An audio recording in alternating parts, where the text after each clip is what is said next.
Story 1. I was the worst possible husband to my wife, who rightly prepared the divorce papers, until I realized I couldn't lose our marriage, so I'm trying to be a great husband and have ripped up the papers, but it's not been easy.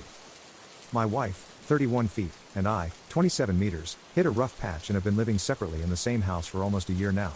This was largely my fault. After experiencing a significant setback in the death of my father, I fell into alcoholism and despair, stopped taking care of myself, and neglected my wife, sometimes emotionally harming her. Eventually, she had enough. After I refused therapy for the nth time, she consulted a divorce lawyer and drafted papers. I signed them right away, but she didn't. She kept them in her room, knowing I was in a tough spot financially. She said she'd wait for me to come into my inheritance so I could move out, and then she would sign and file for a no-fault divorce. In our country, this is possible. After 2 months of sleeping in my home office, I got sick of it and stopped drinking, dove into work, and overall started doing chores around the house and helping her out. When she commented on my change, I boasted that I was doing it for myself and not for her. She agreed because, while she wanted me out, she still cared for me. Over the last few months, she occasionally asked me to sleep in the bed with her and not in my home office. Nothing intimate happened, but she would spoon me. This changed last evening. We had gotten closer, especially over the holidays, and I told her that what I said before wasn't true. I had initially changed and stopped drinking to show her, but then I genuinely wanted to turn over a new leaf and be a good soon-to-be ex-husband. She went to her room, picked up the divorce papers, and set them in front of me. She asked what we should do with them, so I ripped them up, and she yelled out a big yes. And then hugged me. So, I guess we won't be getting divorced. Hooray? What are your thoughts? Update 1. I posted a week ago about what had happened the evening prior. After living separately in the same house for almost a year, my soon-to-be ex-wife wanted to reconcile, so I ripped up the divorce papers in front of her, much to her delight. However, soon after, I realized that I had planned my whole new year around getting divorced, and the decision to reconcile brought me uncertainty and anxiety. My wife noticed that, and we had several heart-to-heart conversations about it. There was talking, laughter, and even tears during those conversations, tears of the good, liberating kind. My wife rarely, if ever, cries. She's the stoic type. But seeing her break into tears, sobbing about how much I hurt her and how she still loves me, felt like being stabbed in the heart. I realized the pain I caused her is still fresh and burning. She unloaded all the pain and turmoil I had inflicted upon her with my past behavior and admitted she felt both proud and bitter about my changes in the last year. She was proud because I turned my life around, but bitter because I accepted the divorce so quickly, as if she was what was holding me back, and she wasn't worth my best self. However, she was also angry at herself because she had started reconsidering the divorce back in June but didn't say anything or give me any signals because she feared I'd revert to my old behavior or would rebuff her. In the meantime, I had started to renovate my father's old villa, more of a big house than a proper mansion, to move in this year. I gave her only breadcrumbs of information about it, and she was both positively surprised to learn about all the work I am putting into it, and again a bit bitter that I didn't tell her anything. All my projects were designed without her in mind, as if she was just an already fading memory. The possibility of an amicable divorce has been brought up again, but she wanted 2 clear answers. Was there another woman? Did I actually stop loving her? The answer to both questions is no. I told her I did suffer from the thought of losing her in our marriage, but I didn't want to be the ex-husband who made fleeting promises, hounded her down, and made a nuisance of himself. It's the least I could have done after making her suffer so much and to thank her for her infinite kindness. I just worked, did my best to be a good soon-to-be ex-husband, paid my utilities, and wanted to pay her rent for the room she allocated me in her home, which she always refused even when I insisted. Eventually, the $1 million question arrived. Do we want this marriage to work? Answer: yes. It won't be easy, and there's still a lot of work to be done. We agreed to take baby steps and have already booked couples therapy for this week. I am already doing individual therapy, and now she'll be looking for individual therapy for herself as well. In the last week, we went on some quiet dates, walks, and a short hiking trip. I also made a peace offering of sorts by asking her if she wanted to participate in my renovation project of my father's house, give her input and ideas. She was enthusiastic about it. She likes gardening, but her property has no garden, and she makes do with potted plants on the balcony, while my father's house has a large garden and a big plot of overgrown land behind it. She said we will be busting our backs, but it will be worth it, and I think that working together on a shared project will help re-establish our bond. So that's where we stand now. The road is still long and difficult, but I am hopeful. I wish to sincerely thank of you who gave me their insights, comments, praises, and criticism. Update 2. Little has changed in the last week. We had our first couples counseling session and her first therapy session. We laid down the framework for our marriage.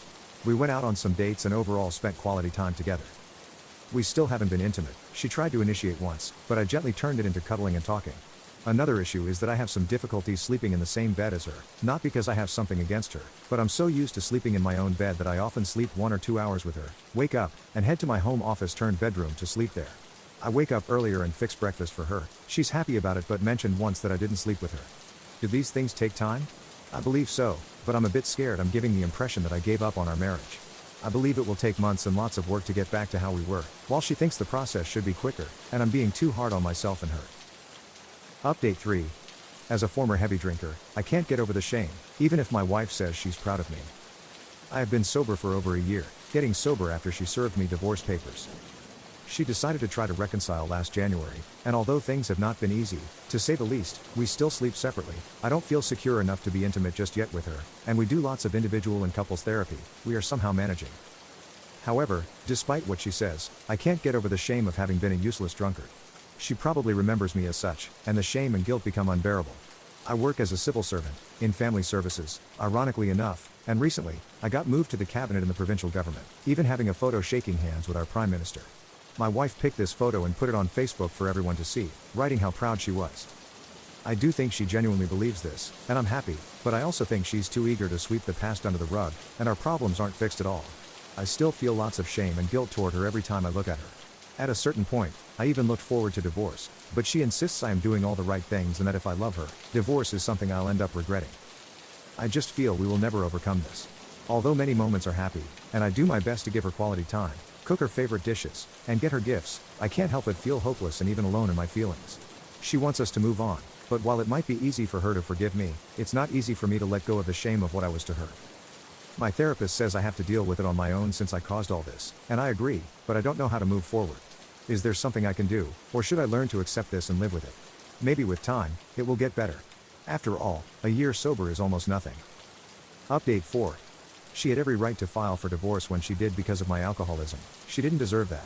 In the meantime, I was sick of it, so I stopped drinking, focused on my career, and started renovating my father's house.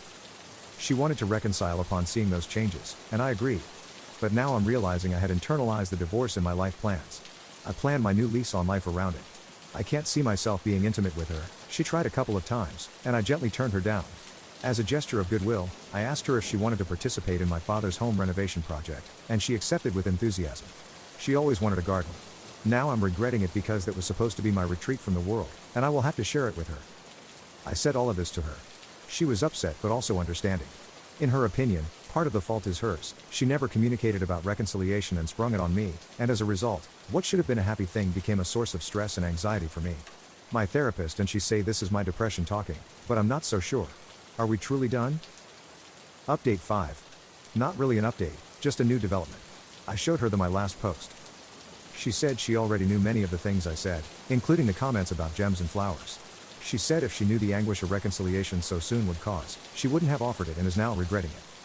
She thanks everyone for the kind words and appreciations made towards her.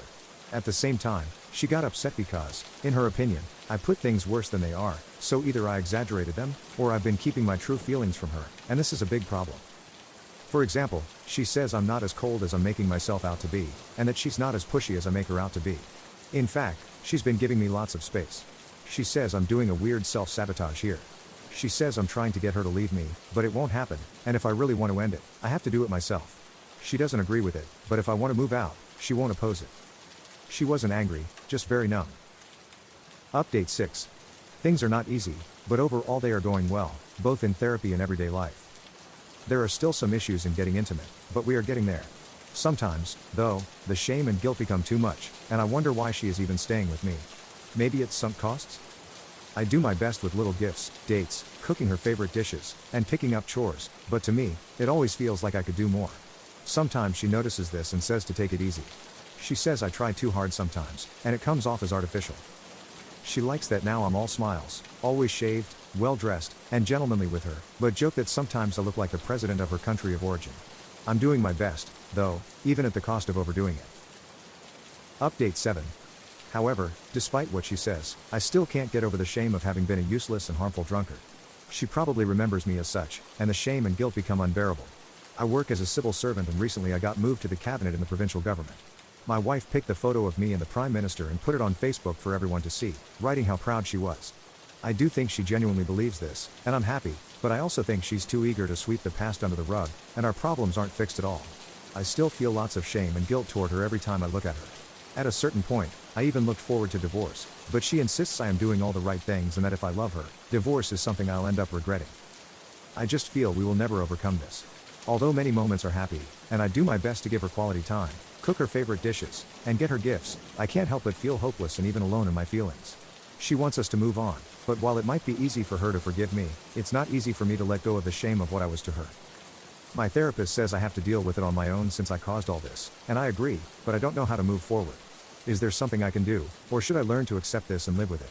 Maybe with time, it will get better. After all, a year sober is almost nothing. What do you guys think? Update 8.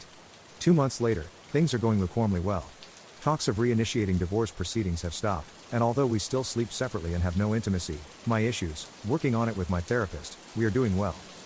Sometimes I feel I still can't get over the shame of my past behaviors, and she most definitely remembers my past, so the shame and guilt become unbearable, but then it passes a bit. Basically, we are starting over, dating, doing bonding activities, I get her gifts and surprises. She admitted she thought things would go faster but, in the end, agrees with me that after a year separated, things can't just get back as before. She also says I am too hard on myself, but I think she's the one being too indulgent. But apart from those difficulties, we are doing fine. Update 9. I think this will be my last post for a while. Things are going well, reasonably so. Still having issues in the bedroom, but I am working on them to try and be a good husband, at least in that aspect. Last week, I received a work assignment in the capital of our country. It's a 2-month-long assignment, and I'll be provided state housing. She is excited about this and already wants to pack her bags. I have my doubts about her coming along for her own sake. She has friends and family here, me, not so much. I cut them all off and am not interested in reconnecting. Her support system as a whole. She has reasons and loved ones to stay here, unlike me. She won't budge, since we are married, it's her full right to come along, and since she has her own e-commerce business, she can manage it remotely. Plus, she wants us to get back home every weekend. I know better than to die on this hill, so I'll be leaving with her. That's it. Naturally, I am always, cautiously and within reason, hopeful about our future together. Update 10. I couldn't take it anymore, and I did not understand why I kept having negative thoughts about my wife and me despite things going well. Some of you suggested that there could be something wrong in my head, so we got in touch with a professional, got tests done, and found out my blood values were very screwed up. This led the doctors to speculate a chemical imbalance in my brain and prescribe me antidepressants. Not exactly antidepressants, they are mood regulators, they told me. Both my wife and I were hesitant about this, but I gave it a try, and lo and behold, my negative thoughts disappeared overnight. I finally feel in control of my emotions. I feel that I love my wife, and I feel that things can and will get better. I was putting on a front before, but now I really enjoy spending time with her and making her smile. We started making love again, and no blue pill was needed, lol, and we get back from the capital every weekend. We are turning my father's old villa into our private retreat and love nest. I did apologize for my unreliable behavior in the past months after she had extended me an olive branch. She said she doesn't blame me because of what we know now, but I still think it's not a valid excuse. I should have sought medical help sooner. Now I can say, and mean it, that I'm happy and grateful my wife practically gave me a third chance, and I don't want to waste it. I want to make her smile every day and enjoy everything to the fullest. I guess this is it, and you won't be hearing from me ever again. I just want to thank you guys for your inputs, opinions, advice, and criticism. For Aspera, ad Astra. Update 11. I know I said I wouldn't post anymore, but I just wanted to let you guys know that things are going better and better, and this will be the last post. My mental state is always good, and my wife is always smiling. She's letting her creativity flourish in my father's villa garden. She has lots of projects and has already planted a lot of different flowers and plants. When we are there, she just loves relaxing in the garden after a long day and sometimes even falls asleep there. For now, we stay there occasionally, but we are thinking about moving there permanently and for my wife to rent her place. And it was a lot of fun to discover all the rooms in the house, explore the attic, and the rest of the property. My wife says this is our slice of paradise, and who knows, if things keep going well, it would be the best place to raise a family. We travel a lot between the capital and our town for my work, and all the traveling makes us bond even more. We make little stops on the way and discover new places. Our love life is also fired up, and we have done and experimented much more in the last months than all the years we have been married, and she's very happy I initiate much more than I did in the past. Overall, I'd say we are more than okay. Thank you all so much for all of the help and support you provided, I'll never forget this. Story 2. My loyal girlfriend went on a date with another guy while I was away for a week, then broke up with me when I got back, all because I emotionally opened up to her months ago. The night before I leave for a week-long trip helping at a youth summer camp, my girlfriend calls me saying we need to take a break. I am very surprised, but I said I am listening and that we should have a serious conversation about this when I get back in a week. She agrees but says we should not contact each other all week.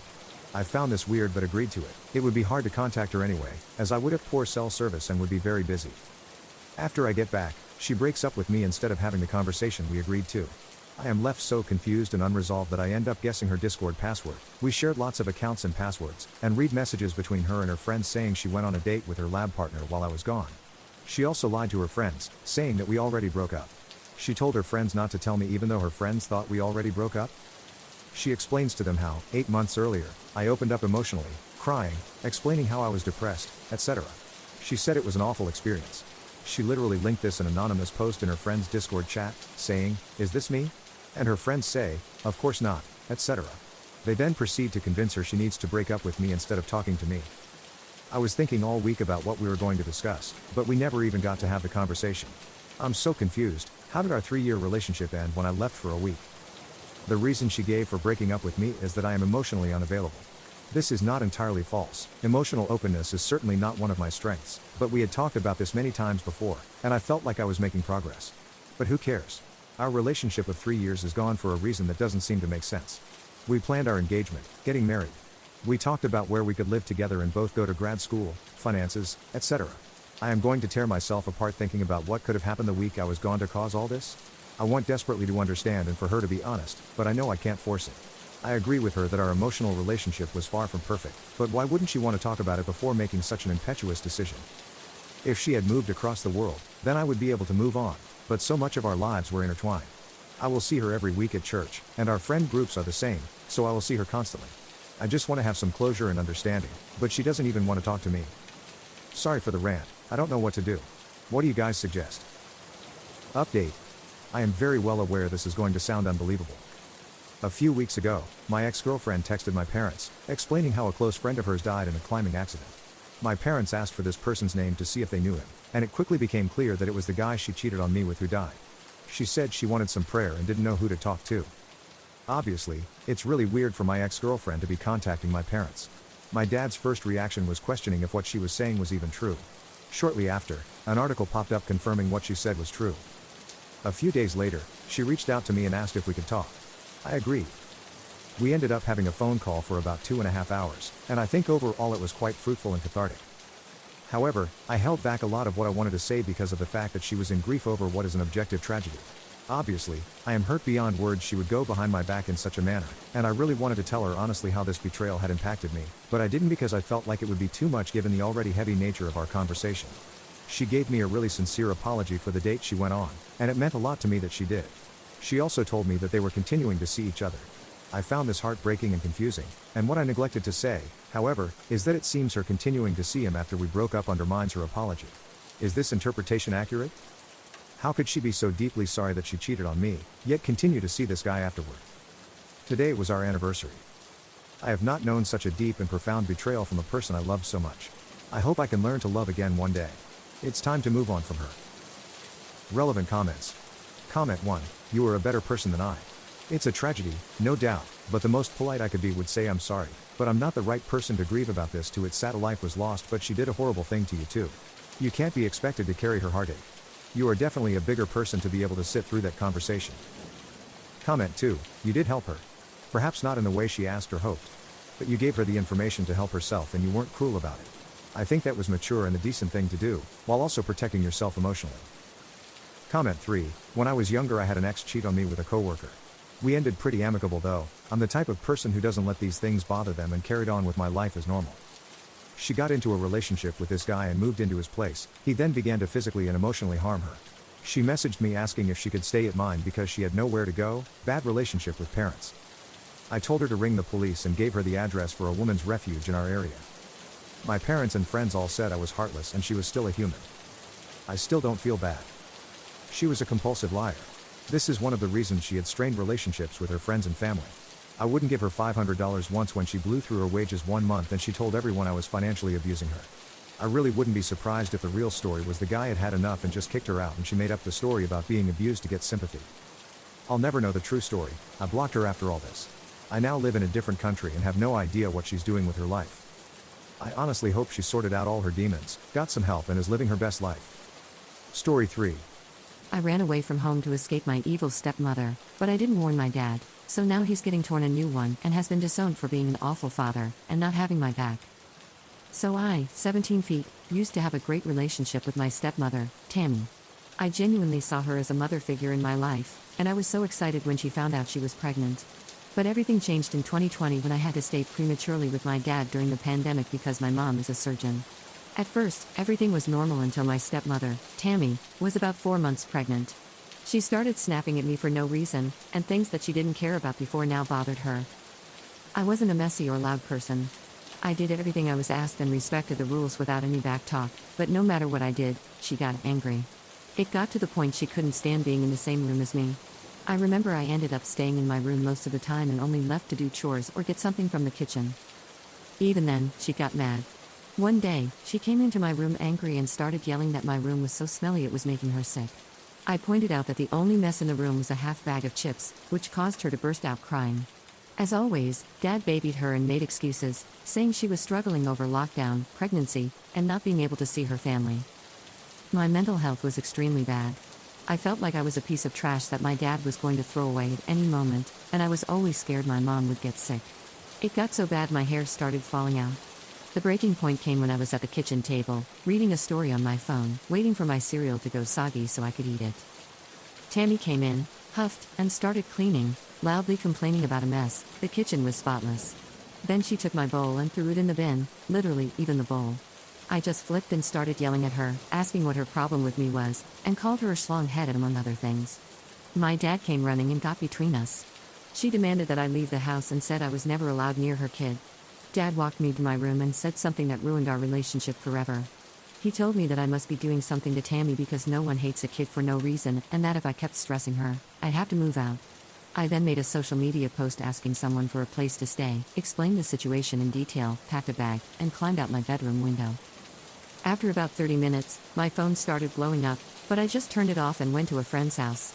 I guess he thought I went missing. I texted my mom off my friend's phone to let her know everything. She didn't call for 7 hours because she was in surgery. She said my aunt would pick me up the next day. My mom told my father I was okay and that I'd be staying with my aunt for 2 weeks until she could come home. Apparently, Dad and Tammy had to go door to door to my family and friends' houses looking for me. You know, after I made the social media post, let's just say they got a lot of flack. My grandparents still don't talk to him to this day. My aunt packed up my room because I refused to go back into that house. I've not spoken to my father in years or met my half-brother. Tammy and Dad still try to fix our relationship. Apparently, sometimes pregnant women get a hatred against people or pets for no reason. I'm turning 18 in 3 weeks, and a cousin's girlfriend asked me about inviting my dad, so I told her the story. She told me that while what they did was wrong, what I did was an apple-headed thing too because I made them worry and stress and go to multiple people's houses during a pandemic, putting a pregnant woman having a mental health issue at risk with my whole stunt. So, am I the ass brain for letting my dad think I was missing? Relevant comments. Comment 1. Accepting their apology and an opportunity to have a relationship with your sibling, not letting them take up free rent in your head, and knowing who you can rely on are all positive outlooks for the future once you've had a chance to deal with your feelings and your new viewpoint on your father and stepmom. But they both failed you and showed you they won't have your back when you need it. It sounds like you have the backing of some pretty stable people. Everyone has to learn what box to put people in to create boundaries and know where a relationship lies. I'm sorry to hear it was your father who failed you and not a study buddy or recently acquired friend. Seek therapy and rely on those who support you. Pregnancy is not an excuse for harm and abandonment. She continually exhibited harmful behavior, which your father chose to ignore and then support, and said it was a mistake, which makes him complicit. College is calling. Take that opportunity to normalize, socialize, educate, use campus resources for therapy, and use your support system as a buffer if you decide to reintegrate slowly back into your dad's circle. Dip your toes in and use the distance to set the boundary. Response. I'm in therapy since after it happened my mental health was really bad, like I've come a long way on medication too for anxiety, and I've very bad trust issues since it all happened, but one day I will get there hopefully. My friend and her parents were shocked when they saw me. I lost a lot of weight and my hair was extremely thin from falling out due to stress. My aunt took pictures as well to show in court. Comment 2. They made the mess, they can live with the consequences. They both sound controlling in how they dealt with it too. Response. I don't know about the last few years since I've left, but before lockdown I had a great relationship with them both and no issues, which made everything so hard to understand at the time. But I do know, because the lawyer mentioned it to my mom, that a lot of kids and women found themselves in the same situation, but a lot worse. Like, I wasn't classed as an emergency, so it wouldn't go to court for at the very least a year. By the looks of it, lockdown brought out a few people's monsters. Update. Hi guys, I honestly thought I'd never give an update, but here I am with a fairly conclusive one. Yesterday, my cousin Paul came over to talk. He told me that his girlfriend, Sarah, had issues in the past with her younger siblings. It was apparently really bad, like her siblings lived with their mom full-time and she lived with her dad. Long story short, Sarah was diagnosed with bipolar disorder in college and went to therapy. He said even though she's apologized, her siblings still won't have anything to do with her, which breaks her heart. Paul said Sarah told him that when I told her what happened, it triggered her because it reminded her of her situation with her siblings. I didn't mention it in the other post because it was really irrelevant to what I was asking, but Sarah texted me about letting go of the hate, with links to sites about family members with mental health issues and numbers of family therapists. He told me Sarah wanted to meet up to clear the air and apologize in person. I said okay. Sarah texted about half an hour later about collecting me because she wanted to drive to a new restaurant that had newly opened in the next town over as her pre-birthday treat to me. We know what she was planning, but Tammy ruined it for her by calling my mom to tell her Sarah's plans to help us make up. I wrote my dad a letter 2 days ago, as many of you suggested. I put everything in there and told him how it affects me to this day. I told him I wanted a relationship with my brother, but I wasn't sure I'll ever want one with him. I told him to leave me alone because his actions are only pushing me away even more, and if I ever decide I want to talk to him, it will be on my terms with my mom present. The letter ended up being 5 pages, and you guys were right, it did make me feel better. My mom dropped it off that day, and Dad asked to meet her a day later. They talked about me meeting my brother, and my dad said he wants to buy me a car with no strings attached. Tammy and Dad also asked if it would be okay to give me money to get myself something for my birthday. You guys are gonna hate me for this, but I'm taking the car at $500. If he wants to give me more, he can, because college supplies and moving into a dorm are expensive. Back to Sarah. She basically contacted Tammy via Facebook. Tammy sent my mom the screenshots, telling her everything I said, then asking Tammy her side because Sarah didn't believe me. To Tammy's credit, she told the truth and took full accountability. It was Sarah who kept trying to make out Tammy was the victim. Sarah told Tammy about her own past and said she'd try to mend our relationship. Tammy told her she didn't want her to. The last message was Sarah telling Tammy the location and time we'd be at the restaurant, even saying she'd drive me so I couldn't leave, even though I just ask a waitress for help or call my mom. My mom posted the screenshots into the group chat and called Sarah a bunch of names, told her if she ever came near me again she'd regret it. I blocked Sarah and left the group chat, so I don't know what happened afterward. But Paul came over with my aunt and swore he knew nothing about it. To be honest, I don't know if I believe him because he was trying to defend Sarah again, which got him a verbal lashing from my aunt and mom. That's it really. I may update months down the line, but I guess we'll see. I feel like I owe everyone that after so many people helped me take that step because, honestly, words can't describe how happy it's made me, literally the best birthday present I could have gotten. Thank you so much for the amazing advice and people sharing their own experiences, even the women who suffered mental illness like Tammy did. It helped me understand it a bit more, but I still can't forgive her. I don't think we can ever rebuild our relationship, especially to what it was. Goodbye. Story 4. My brother abandoned his wife after he found out they were expecting a baby, so I swooped in and asked her out, but my brother and family hate me for it, and think I should let him have another try with her. I, 28 meters, have been dating my brother's ex-wife, 30 feet, for the past 3 years. My brother married his ex-wife 8 years ago, but after she got pregnant, he didn't want the child and forced her to cancel. She didn't want to, so he divorced her within a year and gave up all his rights. My then sister-in-law was devastated and became a single mother. My brother does pay alimony and child support. We are all childhood friends and lived in the same neighborhood. I don't know what she saw in him that she married him so early. My brother is a piece of work, he bullied me as well. He is the golden child after all. So I supported my sister-in-law and friend throughout her pregnancy and helped my nephew as well. He never saw his father because my brother never met him. 3 years ago, we started dating. We never told any of our family members, and I moved in with her. We avoided telling anyone to not create any problems. A week ago, my brother came to his ex's place, and he was shocked to see me there. He asked me what I was doing, and we had no choice but to tell him the truth. He was very mad at me, hit me, and screamed at me about how I could do this to him. After a bit of a fight, he said he came here to reconnect with his ex and become a part of his child's life. He didn't know that I was a schlong head enough to do this to him. My now girlfriend threatened him to leave. saying she doesn't want anything to do with him. He screamed at both of us and called us lovely names. In the end, we both threatened to call the cops if he didn't leave, so he finally left. Now all my family members, mom, dad, and grandparents, are saying I shouldn't have had such a relationship with my brother's ex and that I'm a scum, and they are ashamed of me. They believe I should break up with her so my brother can be with his wife and child and that I'm an obstacle. I told them that we were going to tell them soon and we're planning to get married this year or early in 2025. They called me names and threatened to cut contact and not attend the wedding. My girlfriend is saying to not mind them and that we will get married even if it's just the two of us. She also suggests reporting my brother for what he did. So, am I the schlong for doing this? Relevant comments. Comment 1.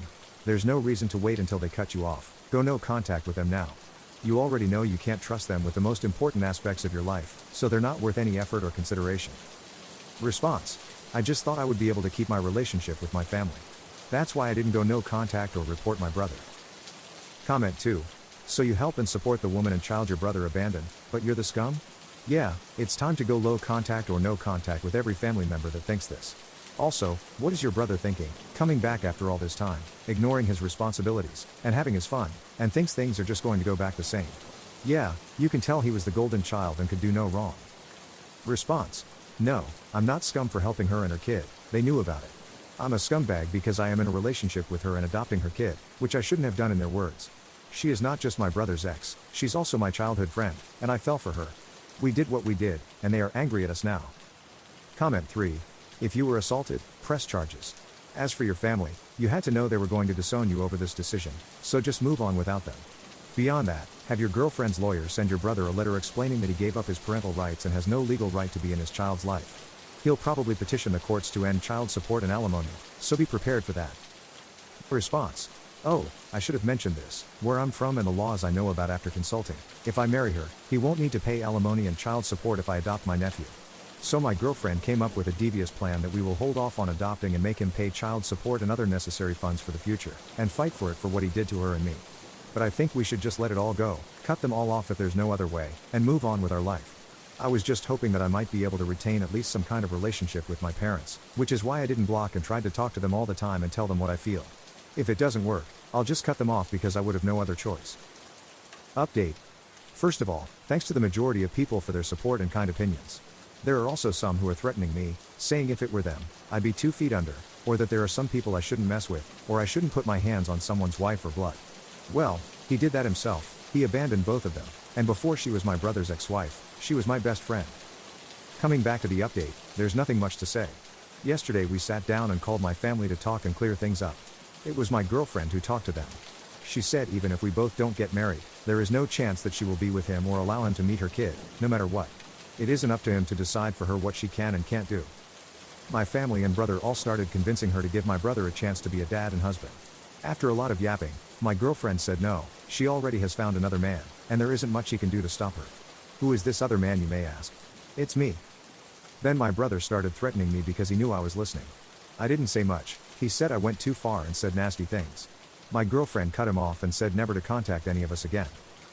So now we have decided that we are going to file a complaint in the morning and move somewhere else near her parents or at her parents' place. If I marry her, he won't need to pay alimony, but he will be required to pay child support unless I adopt the child. So we decided to forget about the money and go ahead with marriage and adoption. We don't care about vengeance or money, we just want to live our life in peace and without any drama. I'll never talk to my family or have any contact with them, even if I or any of them die, because forget them. Thanks for all the help. Story 5. I laughed too hard when my aunt called out my stepmom, saying ruining a married man's family isn't a cure for depression, so now I'm being scolded for laughing out loud. 2 years ago, my father left my mother to go with his mistress, Clara. My mother never had any idea about the infidelity. Clara knew that my father was married, she even went to the house with him to take his things. One day, he simply told my mother that he is no longer in love with her and wants to be happy with Clara. I was there when everything happened. Clara was depressed, she has many scars on her legs and arms. I don't go to my father's house, it makes me uncomfortable to be around them for obvious reasons. Clara is overly nice, and it's really uncomfortable. A few days ago, it was my grandfather's birthday, and the whole family was together, including Clara. I have an aunt who suffers from depression and other more severe issues like schizophrenia. She has tried to hurt herself many times. At one point in the night, there were only my father, my aunt, Clara, another aunt, and I in the living room. For some reason, my aunt and Clara were talking about some serious things, and at one point, Clara began to say that depression made her do many things trying to feel fulfilled. She said she could only overcome depression when she met my father and he saved her, that meeting him was the key to overcoming her depression, and now she's finally happy thanks to him. I know about that because Clara often tried to bond with me by telling me how much she suffered in her life and how my father saved her. She has always justified herself by saying she was depressed and in a hard place in her life before my father saved her. It always makes me feel uncomfortable, and I don't feel empathy for her, no matter how sweet she is. Talking about how many times you try to hurt yourself in front of my 8-year-old sister is not something normal. Clara has always tried to paint her relationship with my father as a fairy tale that began in a different way, but she doesn't regret anything because her world is perfect now. At that moment, my aunt said something like, I tried to save myself by going to a psychologist, not by getting involved with a married man. And then she began to say that depression made her want to fly off a bridge but not ruin a family. I laughed hard. It was funny. My aunt may have her mind elsewhere all day, but it was crazy to see her make such a sharp comment. But when my father was taking me home, Clara was crying and he scolded me for laughing at what my aunt said, saying that no one knows everything that Clara suffered. I know, she always talks about that. I didn't apologize, but now I think, was I really wrong to laugh? From my point of view, my aunt was right. What do you think, peeps? Update 1. Hello, some things happened over the weekend. My aunt came home, I lived with my mother, and told my mom what happened. My sister is an 8-year-old girl, and she really dislikes Clara. Clara once tried to get along with my sister and told her about the time she felt depressed and how my dad saved her. After that, my sister came home asking my mother if she had ever thought about hurting herself. That's not a question an 8-year-old girl should ask, and my sister even asked me questions about hurting oneself after that. I don't really know what else exactly Clara said to her, but it definitely affected her as a little girl. It's not even something you should talk about with a girl of that age. My mother was furious, and since that day, she forbids my father to have my younger sister near Clara, as she considers her a dangerous and unstable person around children. Since that day, things have been really tense between my father and my mother. My little sister doesn't want to visit our father, so she is fine with this. My aunt told my mother that Clara talked about it again, but this time in front of me. Apparently, my father and Clara were totally forbidden to talk about these things in front of me too. I'm not a little kid, but apparently, that was the arrangement my mother made with my father when she set boundaries for them. My aunt told her what happened that day, and I confessed to my mother that Clara and my father talk a lot about those attempts in front of me, which is something I should have talked about before, but at that moment, I didn't want problems and decided to just ignore them. I told my mom that for that reason, I am not going to my father's house anymore, and my mother got very upset with him. The next day, she went to talk to my father. I don't know what they talked about. She just came back saying that Clara can't get close to us anymore. She told me that she can't forbid me from being near my father and that's my decision, but Clara is extremely forbidden to set foot in the same place where my sister and I are. My paternal grandparents agreed, and my aunts too. They knew about the situation with my younger sister. I haven't spoken to my father, but my cousin told me that my father argued with my grandfather. He often says that Clara is a good person and we don't understand the pain she suffered, so I guess he's upset with all of us now for our great lack of empathy, as he always says.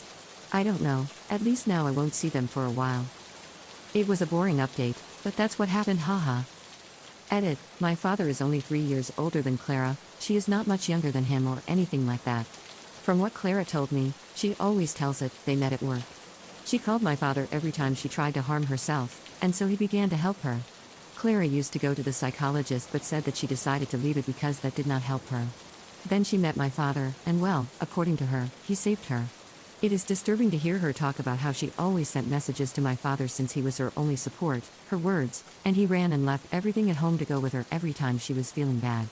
A troubled person, in my opinion. Update 2. Hi, I wasn't planning to make another update, but here we are with one last one.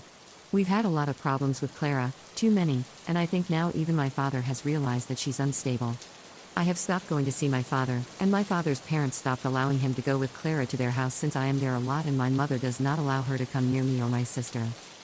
Clara began to have this strange behavior of starting to send me texts. First, she apologized to me but insisted that my father misses me and my sister. I replied to her that my mother does not allow us to talk to her and she said that she is my father's partner, so we have to get used to her being around.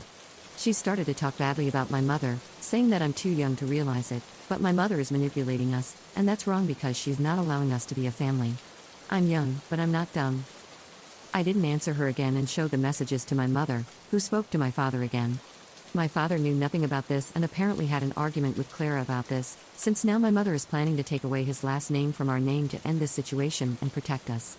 I don't understand too much about this, but in my country, you can go to court and take out your father's surname, making him have no right over you anymore. I honestly believe that neither my sister nor I would have any problem with this, but I think my mother just said that to scare him. This is something I heard from my aunt, and I don't know how much of this is real, but my father has been staying at my grandparents' house. One of those nights, Clara went to knock on the door looking for him just to argue. She and my father began to argue. Clara yelled at my dad that he couldn't leave her like that, but nothing else happened because my grandfather asked her to leave. My aunt also told me that my father said Clara sends him messages like, "If you leave me, I will harm myself, you can't leave me," so my father is afraid of leaving her and afraid of her. Less than 2 days ago, I found out that my father had to leave work quickly because she sent him goodbye messages. Nothing happened to her. My aunt said that this is something that Clara has always done. Even when the affair started, she sent him messages saying goodbye so that my father would go to her. This is something that Clara also told me, but in a more romantic way. It always scared me. I have no contact with my father and I avoid him when he's at my grandpa's house. But as far as my aunt has told me, he doesn't know what to do since he misses us but is afraid to leave her and that she will harm herself. I feel bad for thinking this, but I'm really relieved to be hearing all this from afar. I'm so thankful that my mom forbade us to see her before all this happens. And honestly, this is his karma. Thanks for listening to my rant when I need to get it all out. Bye. Story 6. My classmate was spreading lies about my life, called the cops on me, and accused me of cheating in my exams, so I got her removed from my class, but that hasn't stopped her. So, I, 19 meters, am in a nursing program. We often perform physical exams on each other to practice, which involves wearing shorts and tank tops. It's important to mention that I am permanently blind in one eye, so I'm constantly running into walls, doors, railings, plants, people, animals, literally everything. As you might guess, I'm covered in bruises 90% of the time, especially on my blind side. One day in class, we were discussing the signs of harm at home, and the teacher mentioned that constant bruising is one of them. I raised my hand and added that it's important to talk to the patient, if they're an adult, before calling the police because it could be something else. The teacher asked for an example, so I rolled up my sleeve and explained that my bruises were from bumping into door handles of the school, which were of varying colors and heights. She nodded and agreed. She also mentioned that with children, we call the authorities the moment we suspect physical harm, but with adults, we attempt to talk to them first, and if their explanation seems valid, we don't call. The lessons continued, and about a week later, the police showed up at my door. They told me they had received a report that I was being physically harmed because I was always covered in bruises. I explained my disability to them, they checked my home, talked to my family, and saw no further signs of abuse. I asked them questions, and they told me they got my address from the university because they take abuse seriously here. When they spoke to the university about me, the university was very concerned and just wanted to help. After the police left, I spoke to some people at the university, including a psychologist, just to ensure there were no mental signs of abuse. Then life went on. However, I continued to show up with bruises every day, and one of my classmates, Natalie, approached me. She told me that our classmate Kayla had been telling people she was thinking about calling the police again because I was still covered in bruises. I documented Natalie's report, along with a few others, and waited. Sure enough, the police showed up again.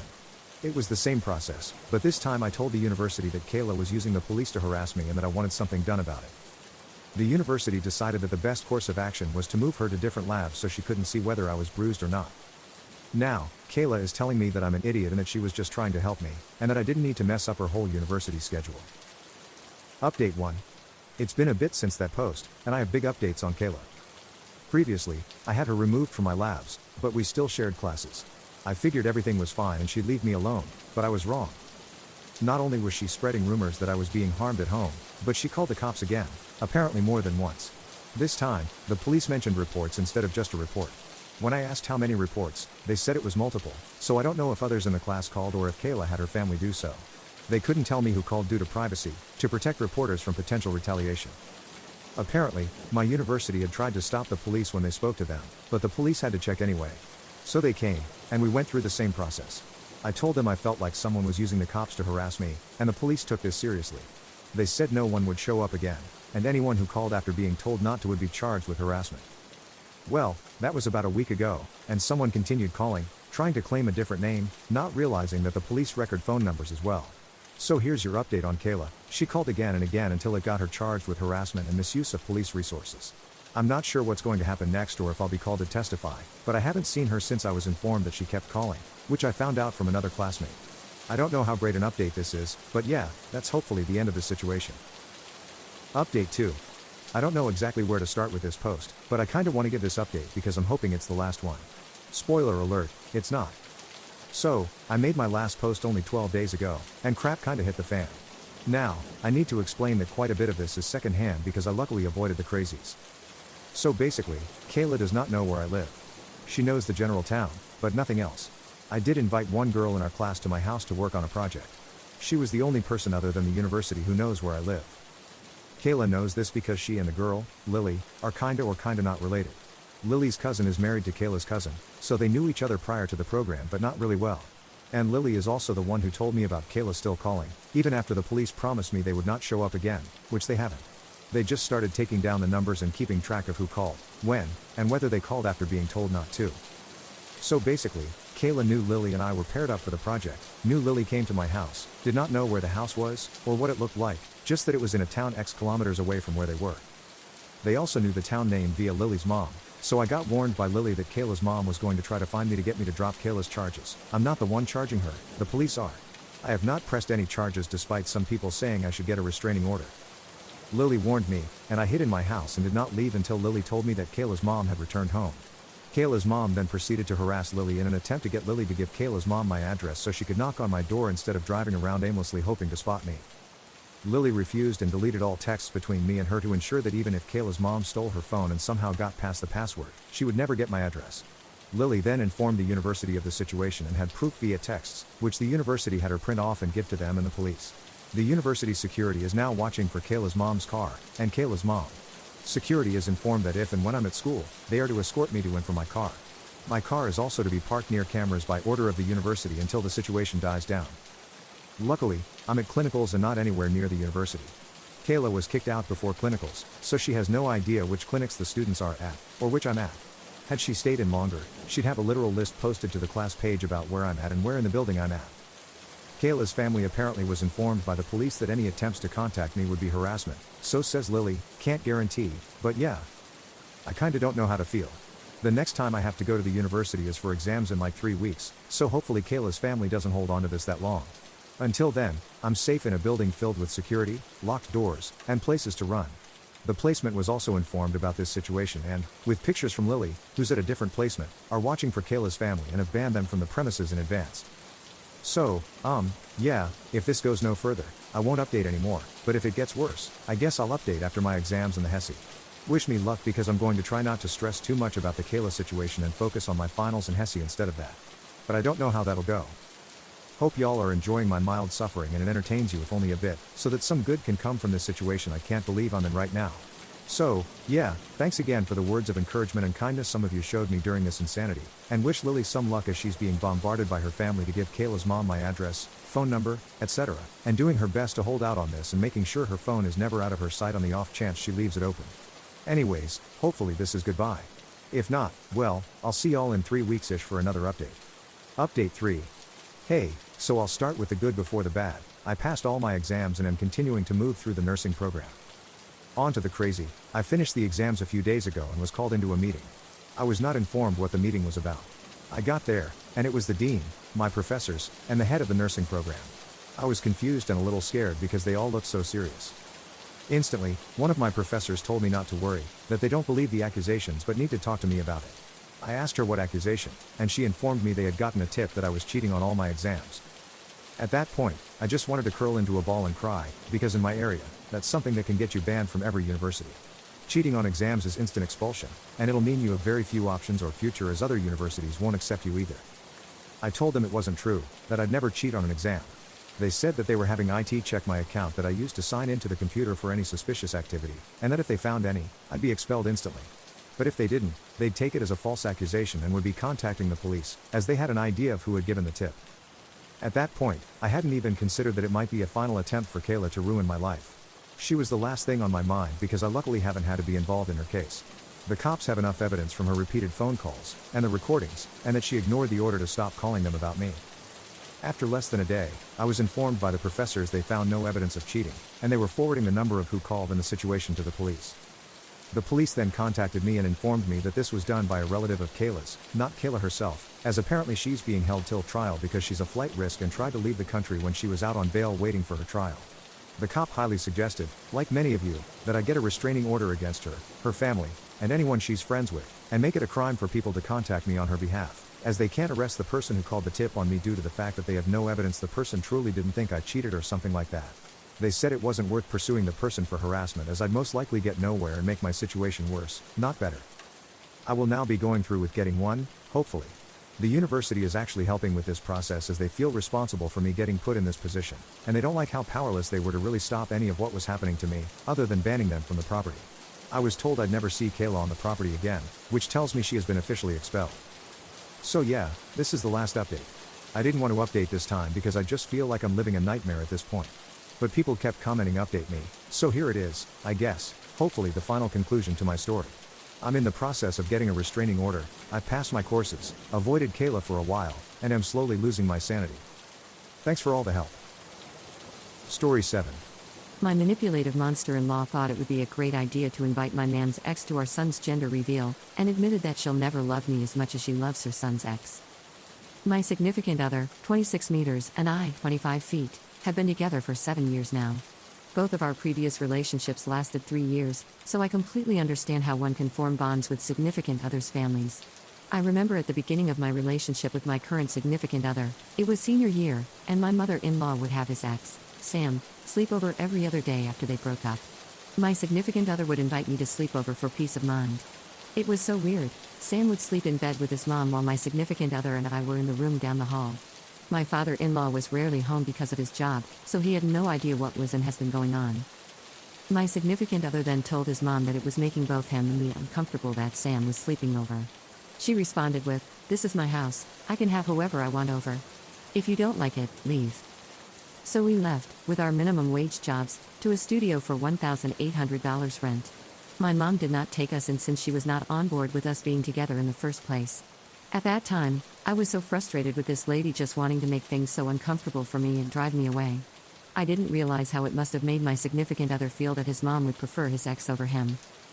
Things worsened. Every day on his way home, his mom would call him asking for some kind of favor, whether it was buying groceries or cleaning some kind of mess in her house. At some point, my significant other got tired of going every day and expressed to me that he just wanted to go straight home for once. So I offered to go and get the groceries so he could go home. When I showed up at her door with the bread and gallons of milk, my mother-in-law was livid. She said to me, "Why are you here? Where is my son? I don't want you here. Get that crap and go. I don't need that."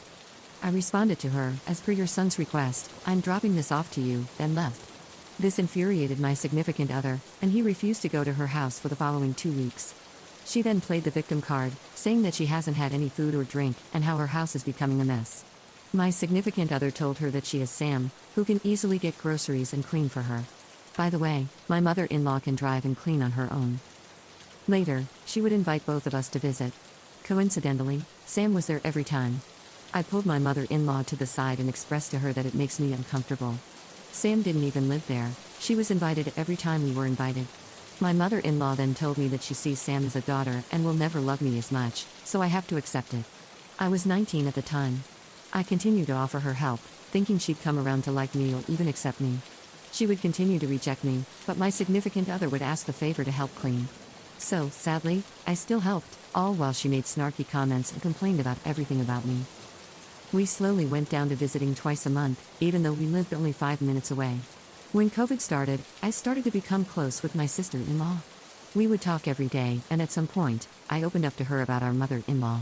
To my surprise, she told me how our mother-in-law has made her go through the same thing. She also had to deal with the ex constantly for everything, even holidays. However, after 10 years of being with my brother-in-law, my mill finally stopped trying to bother with his ex. This was a wake-up call for me. I felt like I was walking in her footsteps. My nephews are 9 and 10.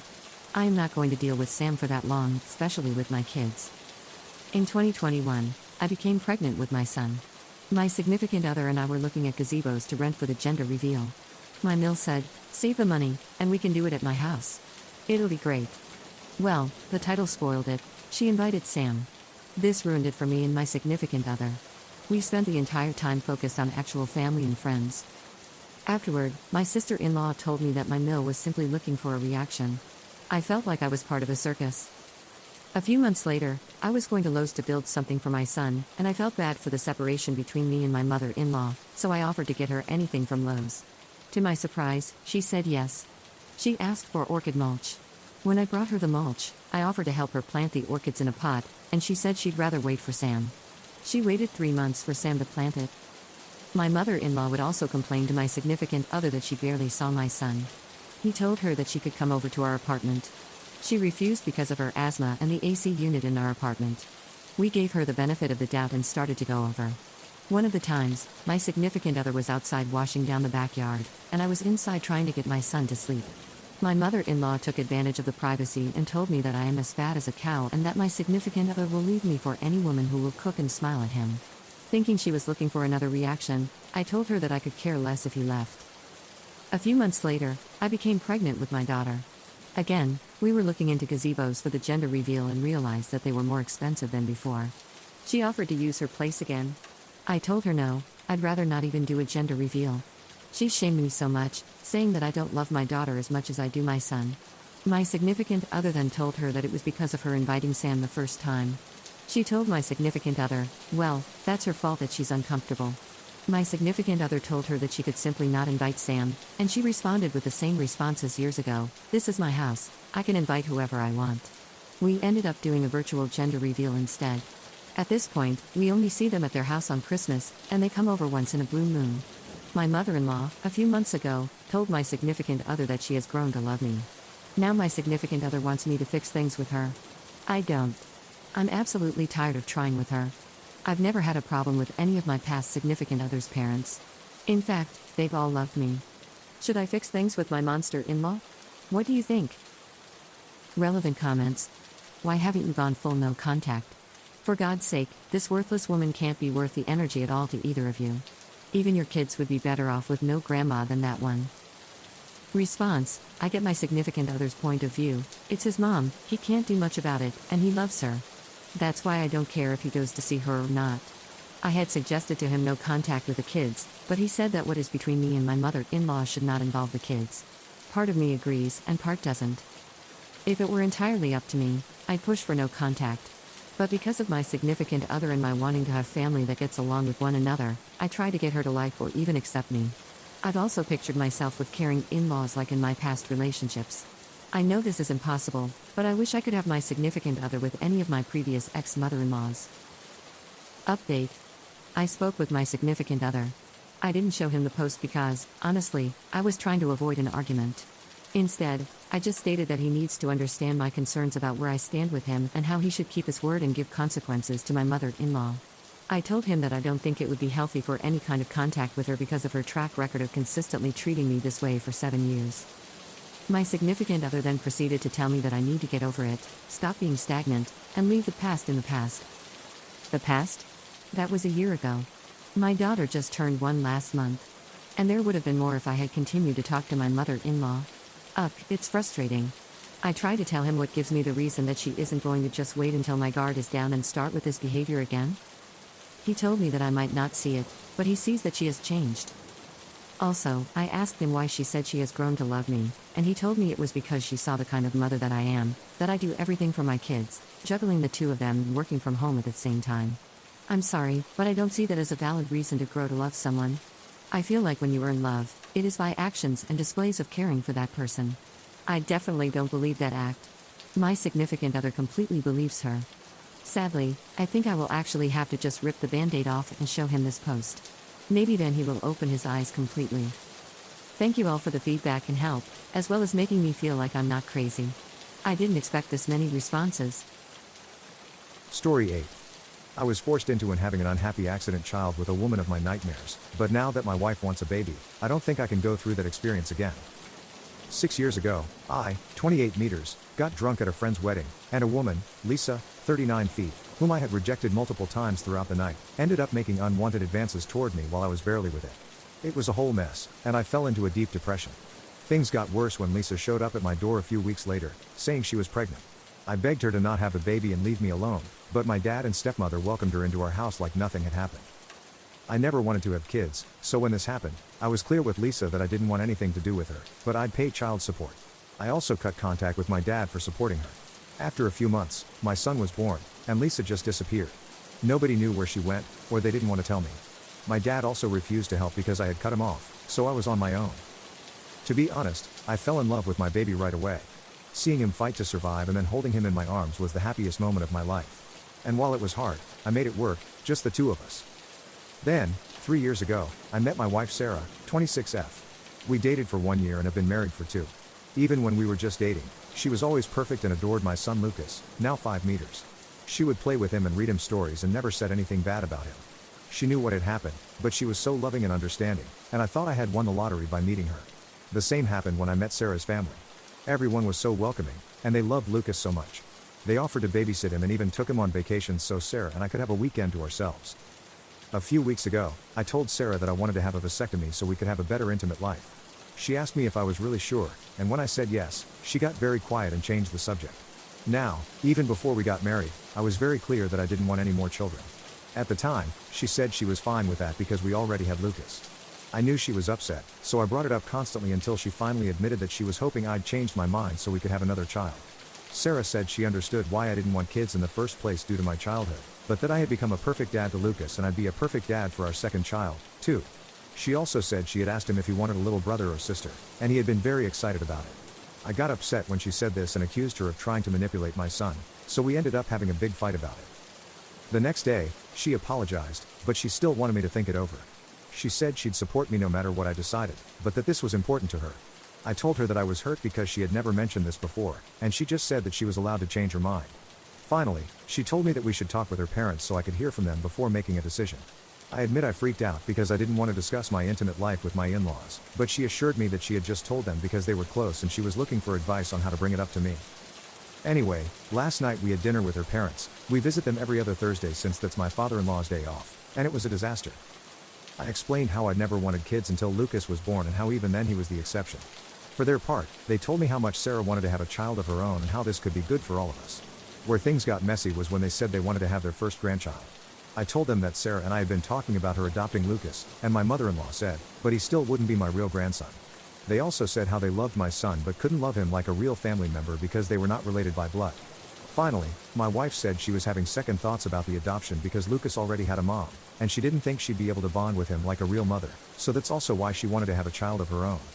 I was devastated, but I didn't want to make a scene in front of my in-laws, so I just told them I'd think about it and to give me some time. So now I'm sitting at home thinking that I don't really know Sarah. I didn't know she felt this way about my son and wondered if she had been pretending all this time. If we have another kid, I believe she and her family will just ignore Lucas in favor of their real grandchild. And if we don't have another child, I fear she will just resent us or even become abusive towards my son. But at the same time, I don't want to throw away an otherwise perfect relationship, and I really love Sarah. Would I be in the wrong if I divorced my wife over this? I don't know if I'm overreacting or if this relationship can be saved. Any advice would also be welcome since I don't have anyone else I can talk to right now. Edit. Thank you for the comments. I can't reply to them all, so here are a few answers. 1. Did I talk to my wife about not having children before we got married? Yes, we had the discussion at least 3 times, and she always mentioned she was okay with it. 2. Do I treat her like a nanny, or is there money involved? No. I earn more than she does, but she still has a good job. She does work from home, but Lucas is still in daycare because I want him to socialize with other children, and I didn't want her work to be affected by having to look after a toddler all the time. 3. Will I get therapy? I've had a therapist for 4 years now. Lucas is also in therapy. 4. Why didn't I have a vasectomy years ago? I have no excuses here. I'm just an idiot. 5. Why did I get married after only 1 year of dating? We were both in love and rushed into things. I'm also an idiot for this, apparently. 6. Did I get a DNA test? What the frick? I didn't get a paternity test right away when he was born because I didn't care. I had already put my name on his birth certificate, and after Lisa left, I just wanted to take care of him. I did eventually get a paternity test done. Spoiler alert, he is mine, but it was mostly for legal purposes since I wanted to take him out of the country for a job opportunity. 7. What happened to Lisa? Who knows? I never heard from her after she left. My dad said he didn't know anything, and my friends from the wedding said they didn't know where she went either. 8. Did I report Lisa? I tried. Unfortunately, I grew up in a country with some outdated ideas, and I wasn't taken seriously by the police. Finally, I know that my in-laws were biased and that they would take Sarah's side. I knew that when I agreed to have dinner with them, but I genuinely wanted to know if there was something Sarah wasn't telling me. I was, and still am, confused and full of doubts about the whole kids thing, so I wanted to understand where she was coming from and what she was feeling. I just never imagined they felt the way they did about my son. Update. I appreciate everyone who took the time to read my previous post and commented with their advice. I was happy to see so many people sharing their own experiences as step-parents or stepchildren and those who tried to put themselves in Sarah's shoes. It gave me a new perspective, and that helped a lot. I also saw some people asking for an update, so here it is. Since Lucas plays football every Saturday, I asked a friend of ours, whose son is also on the team, if she could look after Lucas for a while. I wanted to have this conversation with Sarah without my son present in case we started arguing again, so we just headed home to talk after the game ended.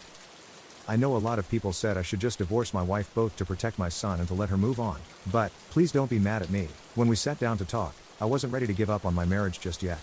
At that moment, I was willing to compromise with Sarah about a second child as long as we got couples therapy to address her and her family's feelings towards Lucas. Even after the initial fight, when I said I wanted a vasectomy, I was mostly confused about what to do since I just wanted my family to be happy. Anyway, I started by asking her to explain why and when she had changed her mind. Sarah started to apologize right away, and she told me that she had always dreamed of having a big family. She said that she tried to convince herself that she could accept not having children because she really loved me and she also loved Lucas. She admitted to lying when I had asked her about it because she didn't want to break up, and she felt I was giving her an ultimatum of either choosing to have kids or choosing me. I never intended it to be one, I just didn't think it was fair for any of us to be in a relationship if our goals didn't align. She also admitted that she had always been hoping I would change my mind once I saw what an excellent mom she was to Lucas. What surprised me the most is that apparently my mill tried to convince her not to get married because it wasn't fair of her to expect me to change. Sarah also told me it was Mill's idea to babysit Lucas and do all those things together so my wife could bond with him and get used to the idea that he may end up being our only child.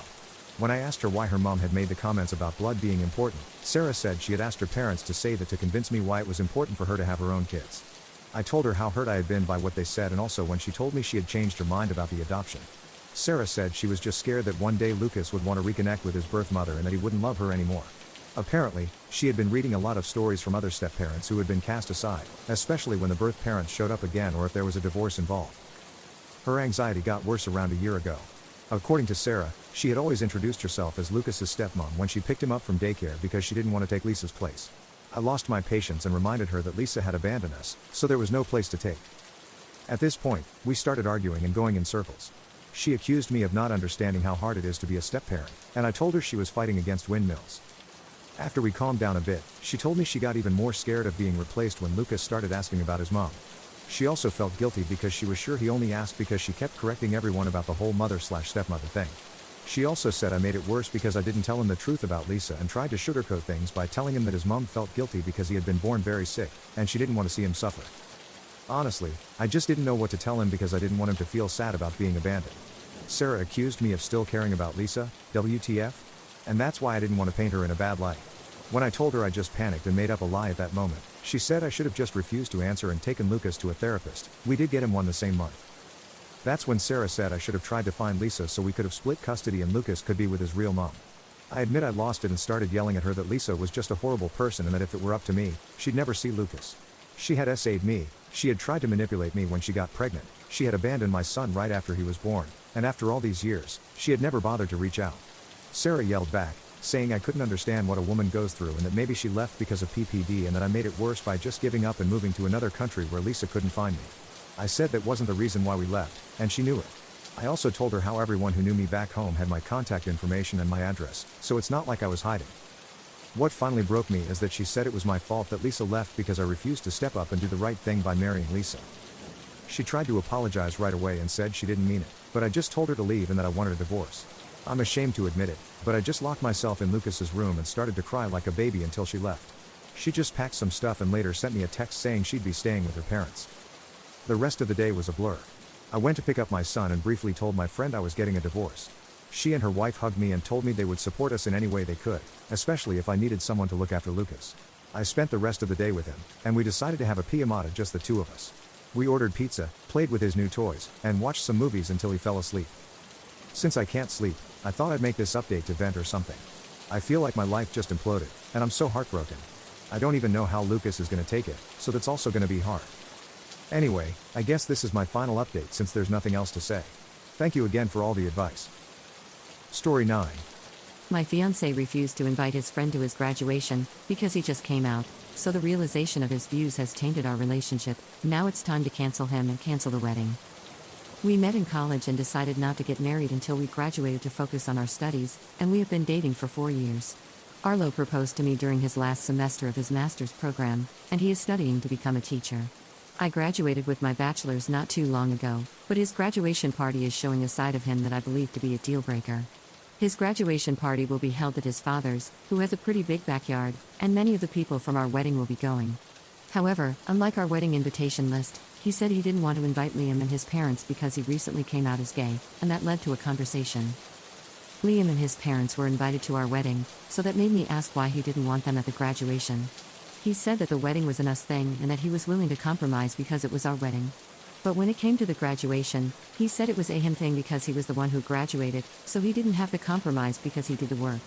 When I asked what he meant by compromise, he said he'd tolerate Liam at our wedding because that's what couples do, but the graduation was about him.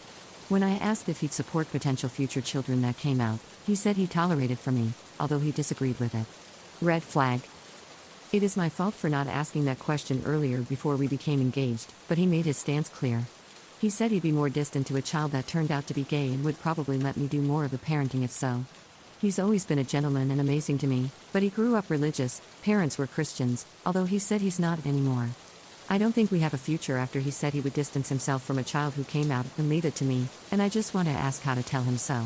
I'm thinking another conversation like we had, but I want to ask for the best way to go about it. What would be the best way to tell him that I don't think we have a future together given his stance? What do you think? Update 1. A lot of people suggested talking to my fiancé in an open space or my parents' home about my deal breaker, but I wasn't able to do my parents' home, although I got to talk to them and they agreed with my reasonings.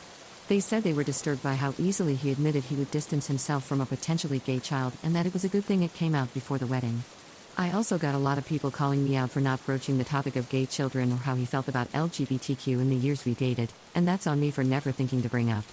Going forward, it will be something I ask early on before getting emotionally invested in a relationship.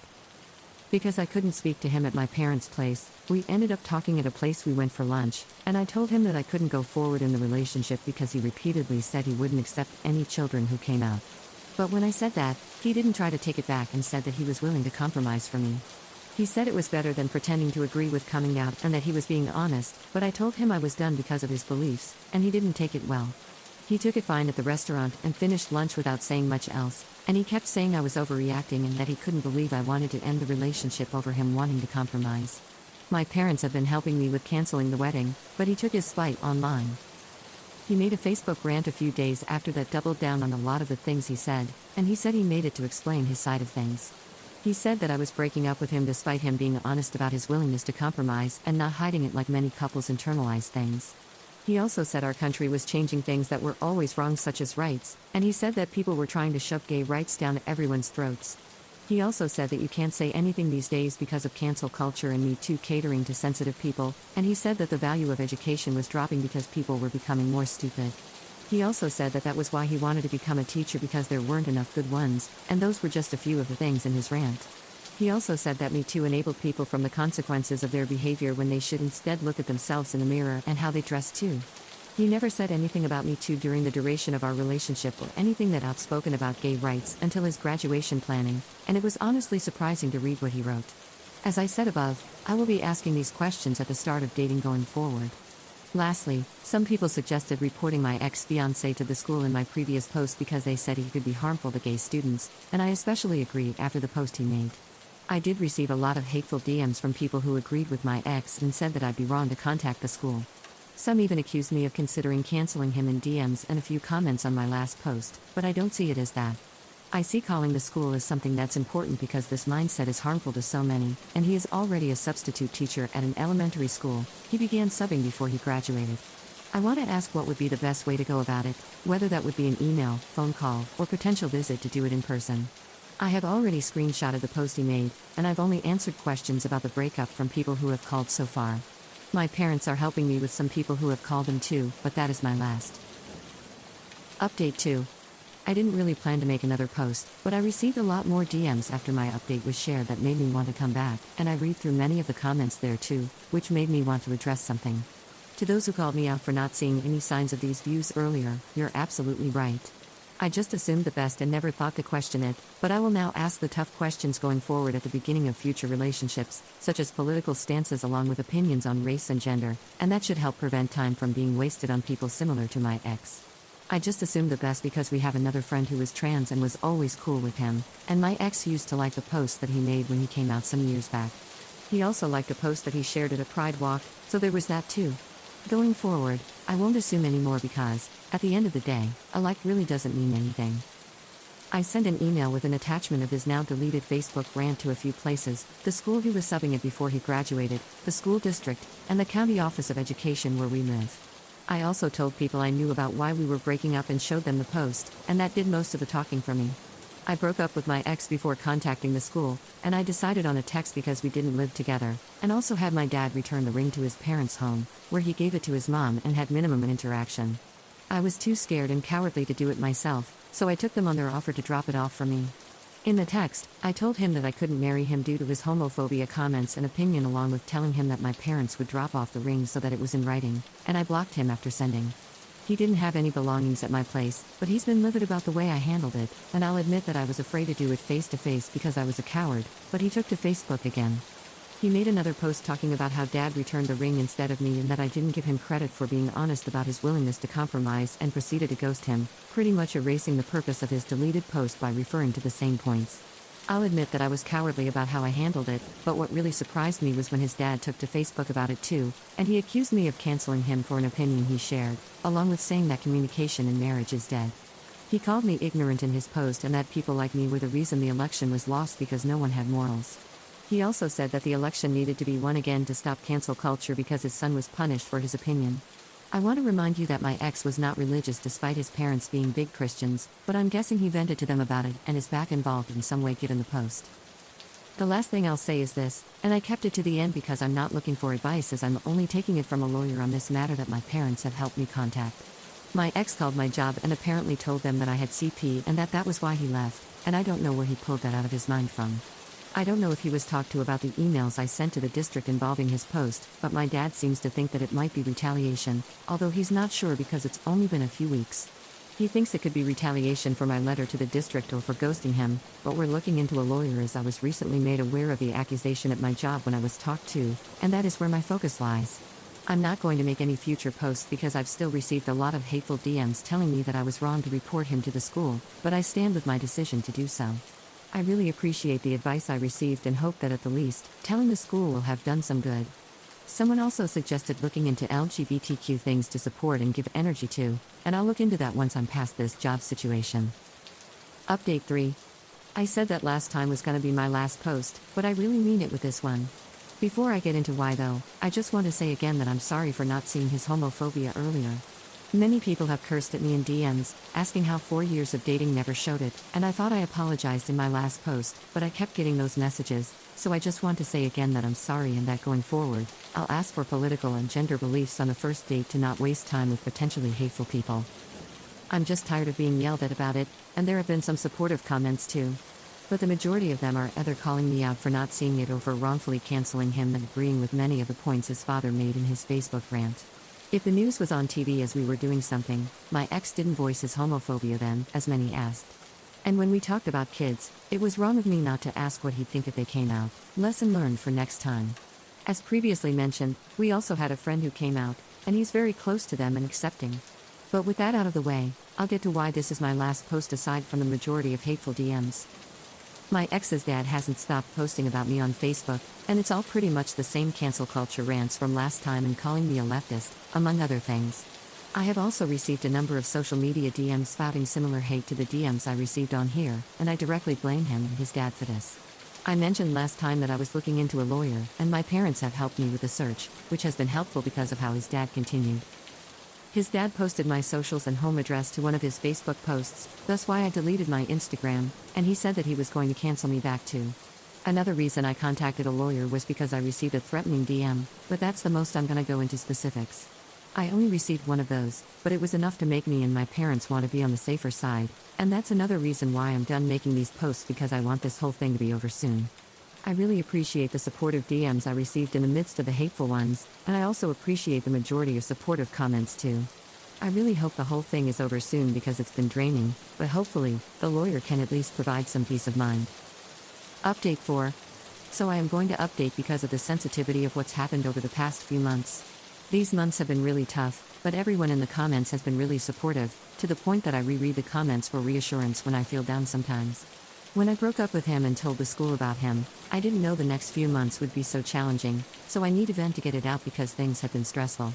When I mentioned how my ex's father has been posting about me on Facebook in my previous posts, he shared my home address, and a link to my socials, in one of his rants, where he said he'd cancel me back for canceling his son, which led to me looking into a lawyer. I also moved back in with my parents for a few reasons since my last post. Someone slashed my tires in front of my home at night, and to this day, I don't know who did it. I have no proof that it's connected to him putting my address on Facebook, but I think it could have been. I also made a police report, but they didn't find who did it. I also mentioned in my last post that I was getting threats without going into specifics. But to be honest, some of them were serious threats that gave me a lot of anxiety. I'm guessing they could be from some of my ex's friends or his father's, but I also received a lot of messages on my socials, since his Facebook post where he linked my socials, that led to me deleting my accounts, many cursing me out and calling me woke among other things. It's just been a lot, and I came back to get it off my chest. I know I'll get more hateful comments after updating, but I also want to say I don't regret what I did. My ex hid his homophobia, we had friends who came out who he supported, and he came to pride marches with them too. As many commented, the mask came off eventually. Regarding the false accusations from his father, my parents helped hire a lawyer, but I won't go into specifics on that. All I'll say is that we're taking it seriously and are pursuing legal action against it. If anything comes from it, I'll share it in an update. The tire slashing and threats also took a toll on my mental health, but it showed me some things too. The DMs also showed me just how ruthless people can be, strangers who would never say such things to my face. I'm considering moving out of state, but I'm currently with my parents for safety reasons. I especially appreciate reading the supportive comments and DMs that aren't hateful because they really help, and I'm also with a therapist, but progress hasn't been great yet. There's a lot of mental health stuff I don't feel comfortable going into specifics about. It's been a lot of craziness, but I hope it calms down with time. Final update. I have been in contact with someone recently about something we wanted to share. The person who made the previous updates was our daughter, and she shared the posts with us as we tried to navigate her situation. Many of the comments were very supportive, and that is a big reason why I'm here today. The main reason, however, is because she passed away a few weeks ago, and the funeral has already happened. We fully supported her decision to leave her ex after he showed colors we hadn't seen before. We were also in the process of receiving legal advice regarding the accusations that were made against her. But even as we did, she was often overwhelmed and depressed, even to the point of not wanting to get out of bed sometimes or even eat on certain days. We were able to help her find a therapist, but there was so much going on all at once. From the threats in DMs to the slashing of tires and her ex's father posting her address alongside one of his online rants, she ended up taking an unpaid leave of absence from her job shortly after the slashing to move in with us. Before that, her job also called her into the office to discuss the allegations made against her, from her ex, and the culmination of everything was so overwhelming. Her ex and his father posted so much about her with no regards to doxing her, and we are in the process of pursuing them legally for the role they played in everything. Regarding her ex, he is still a teacher. His father hasn't stopped attacking her online even after she passed, and we have documented everything he posted. We also told everyone who knew her how proud we were, not only for her decision to break up but also for ensuring that his hatred wasn't spread to others by reporting his posts to the district, and we owe thanks to those who suggested or told her how to report it to the district. There were also some comments and DMs that said she brought backlash upon herself by reporting him, but we believe that she did the right thing and that she was braver than most might have been in her shoes. She could have done nothing and simply broken up with him, and no one would have batted an eye. She wasn't obliged to do anything else. But she felt convicted to care for kids she'd never meet. And if she prevented one kid from falling prey to his hatred, it is that much more worth it. For her sake, we are continuing to pursue her ex and his father legally. But we wanted to thank everyone who told her how to tell the district because we need more people like her and you, and making this post is therapeutic in itself because we've told others how she did the right thing as well. We truly appreciate everyone who supported her and gave her advice. Story 10. My daughter is a daddy's girl, to the point where she'd rather spend time with him instead of me, and he doesn't stop it, so I'm always left out of the family photos and forced to be behind the camera. My daughter turned 5 in the middle of last week, but we had her birthday party yesterday. We hosted it at the local trampoline park since that's her favorite place right now, lol. Because of my husband's work schedule, I did the majority of the planning. He contributed financially, but I planned the theme, made the party reservation, ordered the cake, made the party favors, and so on. My daughter is a huge daddy's girl, and as a result, he's the favorite parent. She's only 5, so I don't hold it against her by any means, but it definitely still hurts. For health reasons, I can't jump with my daughter, but my husband could. They both had a great time, and so did the other kids who were there. But just like in previous years, I was the one behind the camera. I take all the pictures every year, and I'm not in any of them. I've spoken to my husband about my feelings before, but all I get are empty promises that he'll do better. Last year, we rented a room at the local conference center for her party, and I asked my grandmother to take pictures of my husband and me holding our daughter while we sang happy birthday and cut the cake. Instead of pictures, she took a video. Once again, no pictures of me. Call me old-fashioned, but I like printing pictures for photo albums, and I can't exactly print off a video. So, another year with no pictures. After yesterday's party, we decided to take her gifts home rather than open them at the party. The kids had very limited time at the park, so instead of spending 20 minutes opening presents, we figured it would be better to take them home so the kids had more time to play. Even while opening presents, I was behind the camera. My husband didn't think once that I should be in any of them. By the end of the day, I was very upset. I'll give my husband credit for knowing when I am, but then again, I wasn't really hiding it. I went to say goodnight to my daughter because I had to be up early the next day. He followed me to talk. He said, "What's wrong? What did I do?" I just looked at him and said, "It's what you didn't do." For the 3rd year in a row. I went to the bedroom, and he didn't follow me. I'm just done. I'm so sick of his empty promises to do better. Besides little things like this, he's a good husband and an amazing father. But it genuinely feels like there are times when he doesn't think about me at all. And if anyone thinks, why don't you just ask him to take pictures? I shouldn't have to. I'd like to think my husband would want pictures of me and our child together. The last picture I remember him taking of me and our daughter was at a restaurant on my 29th birthday, and I had to ask him to take it. I'm so tired of this. At any time, I could get sick or be in an accident and die, and the only pictures my daughter will have of me will be selfies I've taken. None from her birthdays or even holidays. Because of our crazy schedules, I won't see my husband again until next Sunday, unless he stays up all night to see me in the morning, which he sometimes does. Part of me wants to text him and lay it all out, again, but most of me just wants to give up on it. I told my husband it's been the 3rd year in a row, but it's probably been more than that. I don't recall seeing any pictures of me with her on her birthday or even being in the background. I'm just so hurt and tired of it. Thanks for listening. What do you think? Relevant comments. Your feelings are valid, but you kind of cut off your nose to spite your face here. You should have insisted on some photos. Sure, you shouldn't have to ask, but the end result is no photos, and you can't take that back. I understand what you're saying, and your feelings are valid, but I also feel like you should just say, "All right, my turn," hand your husband the camera, and say, "Take some pictures of me and our daughter together." I'm sure if you hand him the camera, he will take pictures. I wouldn't wait for it to happen, I'd make it happen. Problem solved. I think he will catch on and start taking the camera from you himself. Update. Thank you to everyone who commented on my post. There were a lot of supportive comments and some harsh ones, but I appreciate them all, as many people made great points. Before I dive into the update, there are some comments I want to address. Many pointed out that my husband is probably just someone who wants to live in the moment, and I 100% agree. The biggest reason I was hurt was because of how many times I have spoken to him about my feelings and his constant promises to do better. However, like many said, he probably just doesn't think about it at the time. I don't think he does it on purpose or out of spite. He's probably having too much fun with our daughter and forgets, and I shouldn't have let it get to me so much. I still think I shouldn't have to ask, but we clearly have different views when it comes to special occasions. He wants to live in the moment, and I want to preserve the moments. With that said, please know that I don't constantly have a camera in my hand. I just use my phone to snap pictures every so often. I put the phone down so I can enjoy my daughter's parties and family gatherings too. I just wanted him to do the same for me occasionally. Many have suggested just taking selfies of me and her, and I do. I take a lot of them. I would just like pictures others have taken as well, or even just pictures of me there where I'm not necessarily posing, just pictures of me playing with her or hanging out at the party with family and friends. Many suggested hiring a photographer, but that's not something we can really afford. Hopefully, after our talk, we won't even need to consider it. On to the update. My husband and I spoke last night. When I don't have work the next day, I stay up late so I can spend some time with him, and I wanted us to finally talk.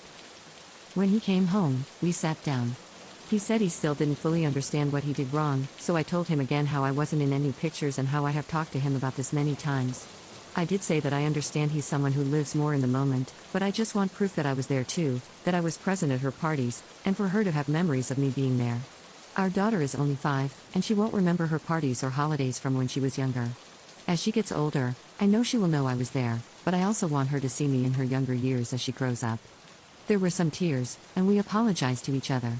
He promised again to do better, but I'm not gonna lie, I'll believe it when I see it, as he said that before, lol. And I promise to be more understanding of his values. Going forward, I'll also ask family and friends to help take pictures so there are more photos to save and not just mine. And yes, as many have said, there will be times where I just flat out ask him to take pictures. Thank you again to everyone who commented on my last post. I appreciate the support and also the comments that made great points about how each of us has different perspectives, and I need to be more understanding of his values, not just mine. Relevant comments. One of my biggest regrets is that I don't have any pictures of me holding my daughter when she was an infant. I would love to look back on those now. You don't realize it at the time, but you don't ever get a second chance there. I feel you. Story 11. My girlfriend listened to the rumors, and started to believe that I fancy my Olympic doubles partner, despite not being my type, so she's gone behind my back and hired a personal investigator to stalk me. So I am a pro athlete. I won't say which sport exactly for anonymity, but it's one where you can play singles and doubles. I met my girlfriend, Sophie, 2.5 years ago, and we had a wonderful relationship. I made it very clear from the beginning that I would often have to be away traveling around the country and occasionally internationally to compete in tournaments. She accepted this and never had a problem with it until the coaches paired me with Bella. I'll admit I've become good friends with Bella, but that's it, she isn't my type. Bella is very conventionally attractive, and most guys, 100% not me, would find her more attractive than my girlfriend. I think some of Sophie's gossipy friends have gotten into her head, telling her she shouldn't trust me going to hotels with this attractive girl without her there. Sophie is always welcome to come along to spectate, but she usually can't because of work. She then started reading into things that aren't there, like not being happy that Bella and I hugged each other after winning a tournament together recently. Like, what? And apparently, she's not happy with how close we look on the team's social media, even though those pictures are designed to make the team look tight-knit. Sophie is asking all sorts of unreasonable things, like requesting that I stay in a separate hotel from Bella. The coaches book the hotels, and the whole team stays in the same one. It would look so strange if I asked not to be with them. Sophie was not happy with this explanation. She is now demanding that I ask for a different doubles partner, which I refuse to do. First, because doing so would feel like admitting there is something going on when there isn't, and second, I am not messing with my chances of success and winning titles because she can't get over her insecurities. During a recent conversation, I admitted to Sophie that soon, in the run-up to the Olympics, I will probably be spending more time training with Bella than ever before, and she absolutely blew up, saying she loves me but can't deny what's going on right in front of her eyes, and she can't do this anymore. I screamed, "There is nothing going on," and she stormed out, saying she is going to her parents for a few days. And that's where we are at the moment. My goodness, I love this girl so much, and I just want her to trust me, damn it. I have never given her a reason not to. Any advice on how to convince her to trust me? Please don't say ditch Bella as a doubles partner because I ain't doing that. I'm so lost right now and don't know what to do or say. Relevant comments. Commenter 1. What Olympic sports have specific mixed doubles events for people who only play mixed doubles? I know tennis has mixed doubles, but the pairings are made from the people who have already qualified as individuals or non-mixed doubles. I don't think you're doing anything wrong, so this isn't a suggestion, just a question. Why do you specifically play mixed doubles instead of singles or non-mixed doubles? Response. I play all three, there's no rule against competing in all of them. Mixed doubles is just the most successful for me at the moment. Commenter 2. You have a strong emotional connection with another female. Your relationship isn't just like co-workers, you guys are partners in a sport. Can you really blame her for not liking it?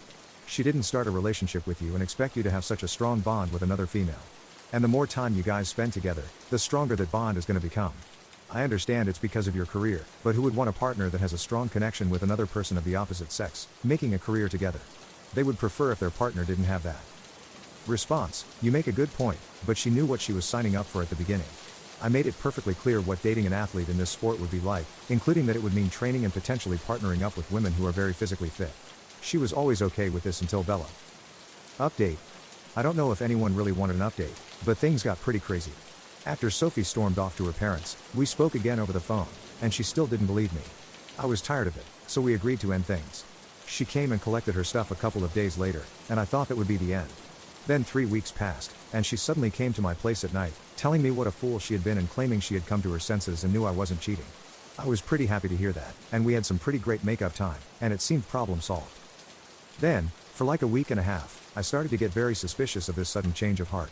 How did she go from being 100% sure I was having an affair to 100% sure I am not, like the flick of a switch? Her behavior was also off, like she was trying too hard to make it up to me. She was never asking me to do any chores like she, completely fairly, did before. I was coming home to a girlfriend who had my favorite meal made on the table and was dressed up sexy for me, which was out of character. I then confronted her, demanding to know why the sudden change. She denied it at first but then admitted that she hired a pie during those 3 weeks she was gone to get proof of me and Bella having an affair to prove she was right. In fact, he did the opposite when he told her after his weeks of watching that we definitely weren't having an affair. This was too big of a breach of trust in my privacy, so I told her we are over permanently this time. She actually accepted this quite calmly, seeming pretty resigned to it. We then parted amicably. She packed and left again, but I did speak to her yesterday. She seemed in okay spirits, enjoying Christmas with her family, and she told me she is getting therapy in the new year to work on her issues and paranoia. As for me, well, I am all good. I thought I would be really broken up about it, but I actually feel quite happy and free. Just enjoying Christmas and looking forward to trying to get into the Olympics without all the drama. Oh, and to those who thought Bella might have been into me, she has not made any moves on me since the breakup at all, and there have been no changes in our dynamic. Thanks to all who commented. Relevant comments. Commenter 1. I wonder if they made it to Paris? Commenter 2. So looking at the Olympic schedule there are quite a few mixed events, 8, 10 with 1 woman and 1 man, 18 total. The only that use the exact term mixed doubles are, tennis, table tennis, and badminton. Of which table tennis is absolutely the funniest to imagine in this situation. Story 12. My family gaslit me into thinking I lost my wrist support, so I spent the day in agony, but what had really happened was that my mom hid it from me, and isn't sorry. Now I'll never trust her again. I am sometimes running late for work. Nothing major, but 15 minutes later than planned. I used to have a work start time of 8 a.m., but recently, due to staffing issues, I start work at 6:30 a.m. I've also been sleeping poorly because my injured wrist keeps me up. It's a very bad sprain that hasn't healed yet. I go for imaging this coming Monday to see if I tore anything. So the last couple of days I've been out the door late by my standards, and then twice I've needed to run back to the apartment for something, like a snack or my coffee. But I have never been late to work because I buffer for traffic. This morning I tried finding my wrist brace, but it wasn't where I left it. I halfway looked for it while I got ready, then spent half an hour solely searching for it, only to finally have to give up because I needed to leave as it was 6 o'clock. I asked Dad while I was looking, and he said, "How should I know where you put your brace?" And I said I know, but it's not where I put it. He rolled his eyes at me and joked about it growing legs. Later, when I got to work, I texted my mom and she said, "If you had gotten up earlier, you would have had time to find your brace." I explained again it hadn't been where I put it, kitchen table, we don't use it as a dining table, and she said that people move things on the table all the time, and I should be more conscientious of my time so I can look elsewhere. I asked point blank, "Did you move it?" "Well," she then said, "you left it in the way." I put it on my bathroom sink. In my house, I can move whatever I want. I asked why she did it and if she knows how much it hurts me, but she still hasn't answered. I'm very upset. I'm in real pain. I had to drive in, carefully, with my wrist still too tender to move. I can't even move 2 of my fingers, and typing is going to be brutal all day. I did use an ace bandage, but it isn't ideal as it doesn't provide support like I need. All because my mom wanted to make a scene about my ability to get out the door in time. There's no way it was in her way because if so, she should have moved other stuff on the table. How should I deal with my mom now? Relevant comments. Maybe it's time to move out. I mean, she is willing to make you suffer to prove a point. That is not okay. Who does that? It could cause long-term damage. It's the same as someone hiding your glasses, or crutches, or wheelchair, or prosthetics. These things are never okay.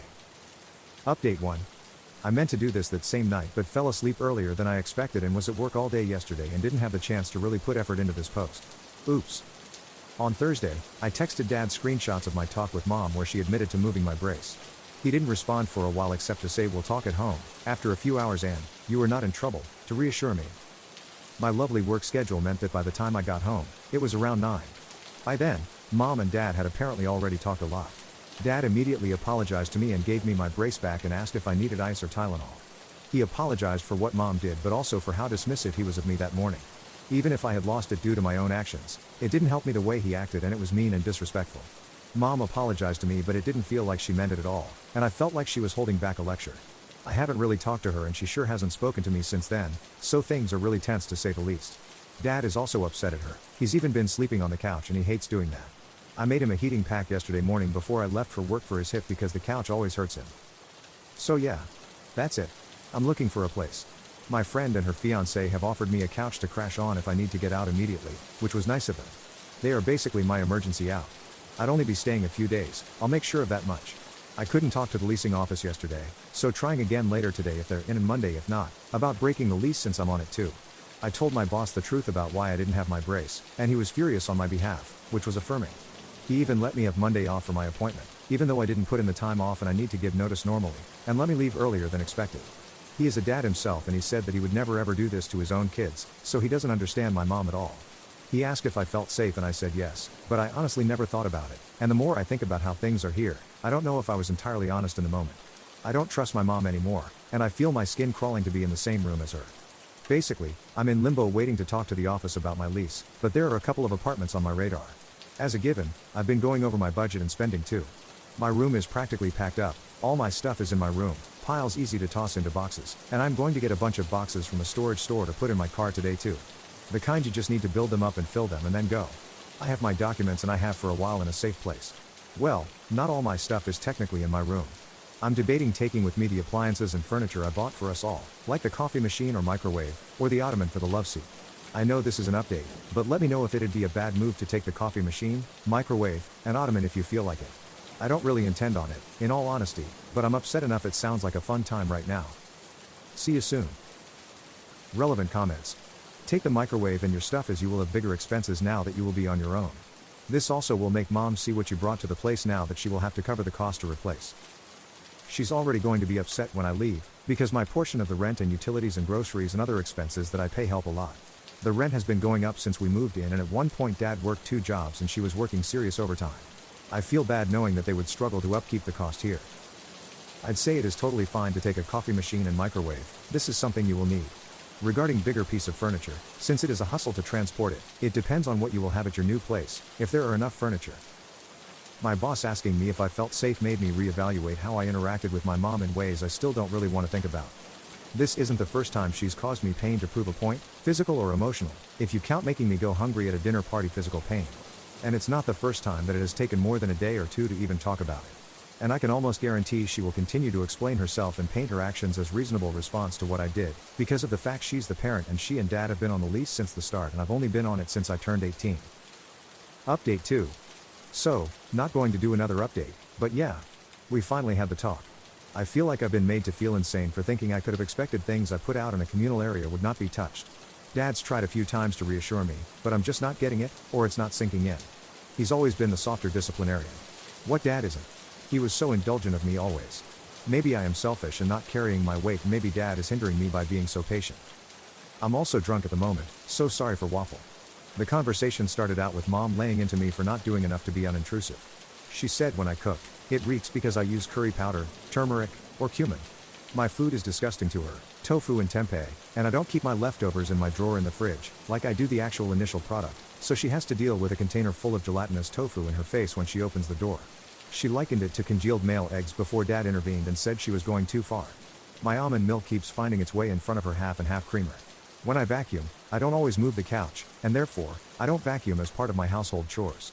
Almost the entire time she listed stuff I do to deserve Thursday, dad kept saying she was going too far, and she'd backtrack a little but say it was still disrespectful of the household for me to act that way. Mom said I never fulfilled my promise to go back to school. I pointed out I'm working on it, I'm going to community college a few courses a semester at a time, but took a break because work got crazy on me, and she said that my rent will have to increase because I'm not prioritizing it anymore. When I started crying, she said I was being too emotional and told me to go to my room to calm down enough to keep talking like the adult I wanted to pretend to be. I have never felt more belittled, insulted, and demeaned, and we have had some awful fights. I don't know why it hurts so much this time. If I weren't drunk, I'd drive over to my friend and stay the night. I don't want to impose on her though by ruining her weekend with my problems on top of making her pick me up. Relevant comments. What the actual hell? They made you get on the lease at 18. Mommy doesn't get to tell you to do chores and go to your room anymore. They made you a roommate and nothing more. You don't get to tell your roommate what to do. Your mom can frick right off with her crap. Sober up tomorrow and get the hell out. And you know what? Take the goddamn coffee maker, microwave, and the ottoman. Roommates take their stuff when they leave. Your mom FA, she needs to foe. Apologize to dad if you feel like you need to, but he knows this is coming, and he knows exactly why and who is to blame. Plot twist, it's not you. Story 13. My psycho ex causes so much drama, and is spewing out lies to get custody of our children, but I'm so tired and am considering giving up my children just so I can catch a break. I don't know where to begin. I was married for 13 years and have 2 small children aged 4 and 6. After being divorced, I am now remarried to a wonderful woman, Maeve. My ex will not stop harassing me. I have to communicate with her for the kids, but it is so contentious that the court finally ordered all communication to go through an online site. I had to change my phone number and move. It was that bad. I had my kids this weekend. Things went great, and I saw my family. No incidents, we had a great time. Then I got this email. Luna and Ezra report that they were in a traffic accident with you this weekend, in the truck. They both report that the loud, obscene exchange between their father and the ABC towing driver scared them. They both report that they were bitten by Greg's dog, Murphy, during their visit at your folks' house this weekend. This is the second dog they have both reported biting them. I have also posted their reports that they have been bitten by a large dog named Betsy, at your in-laws' house. They have traumatic memories of metal being scraped out of your leg. I hope that you recover and get back to your job quickly. I hope that Maeve is okay. They report that you have trouble walking. This is consistent with behavior I observed at drop-off on Sunday night. You didn't get out of your new car, and it appeared very awkward for you to unbuckle their booster seat belts from the driver's seat. I need to know about these things, please. Dog bites are notoriously dirty and prone to infections. Just because our children didn't appear to be as seriously injured as you were in the truck accident doesn't mean that they couldn't be stiff and sore and possibly have internal injuries for which I need to be observing.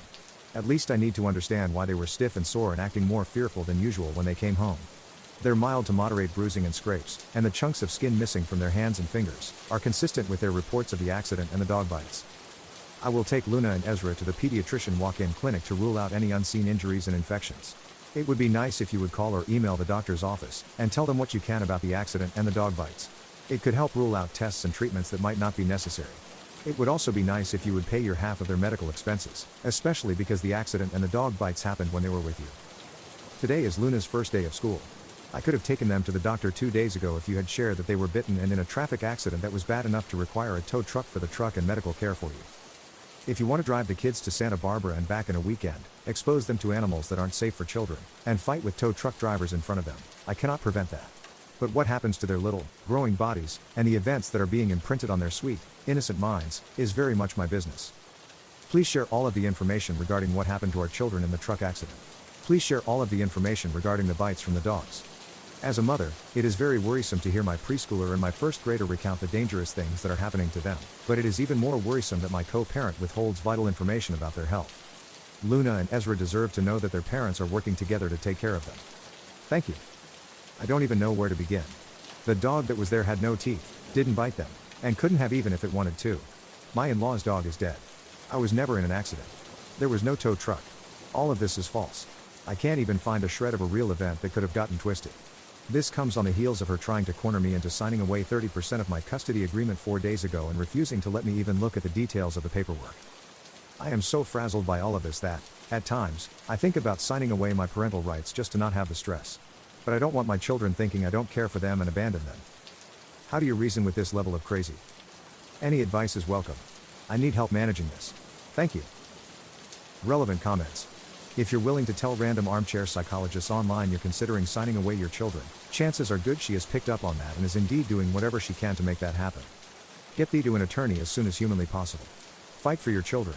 One day, they will know what you did, or what you didn't do. Turn this over to your lawyer. Please fight this fight.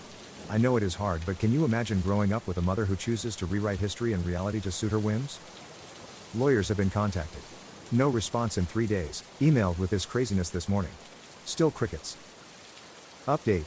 I was looking in my profile and saw my post from 7 years ago, as my ex was causing so much chaos that I was doubting everything. I took everything to heart and implemented several things right away. I became a gray rock and started documenting my ass off. I consulted my lawyers, and they advised several steps. The first of which was a 730 evaluation, an evaluation done by a psychologist. That process took a really long time as the 730 evaluator got very sick halfway through. That took 10 months. At the end, the report essentially read, Mom is volatile and disorganized and that Dad's home would be a more stable home for the children. However, there is hope that Mom is starting to improve, so if things are still bad in 1 year it would be appropriate to change custody to Dad. This was a tough pill to swallow. Things were not better, and the chaos was just intermittent. So we just kept documenting and doing our thing. Eventually, we started getting a lot of emails from teachers that Luna, in particular, was often not bathed, never had her homework done, didn't have school supplies, and was falling way behind in her studies. We applied for a trial to review custody and asked for primary custody to be swapped to us. That was at the end of 2019, and the trial was set for May 2020. So as you can imagine, once COVID hit, everything got delayed.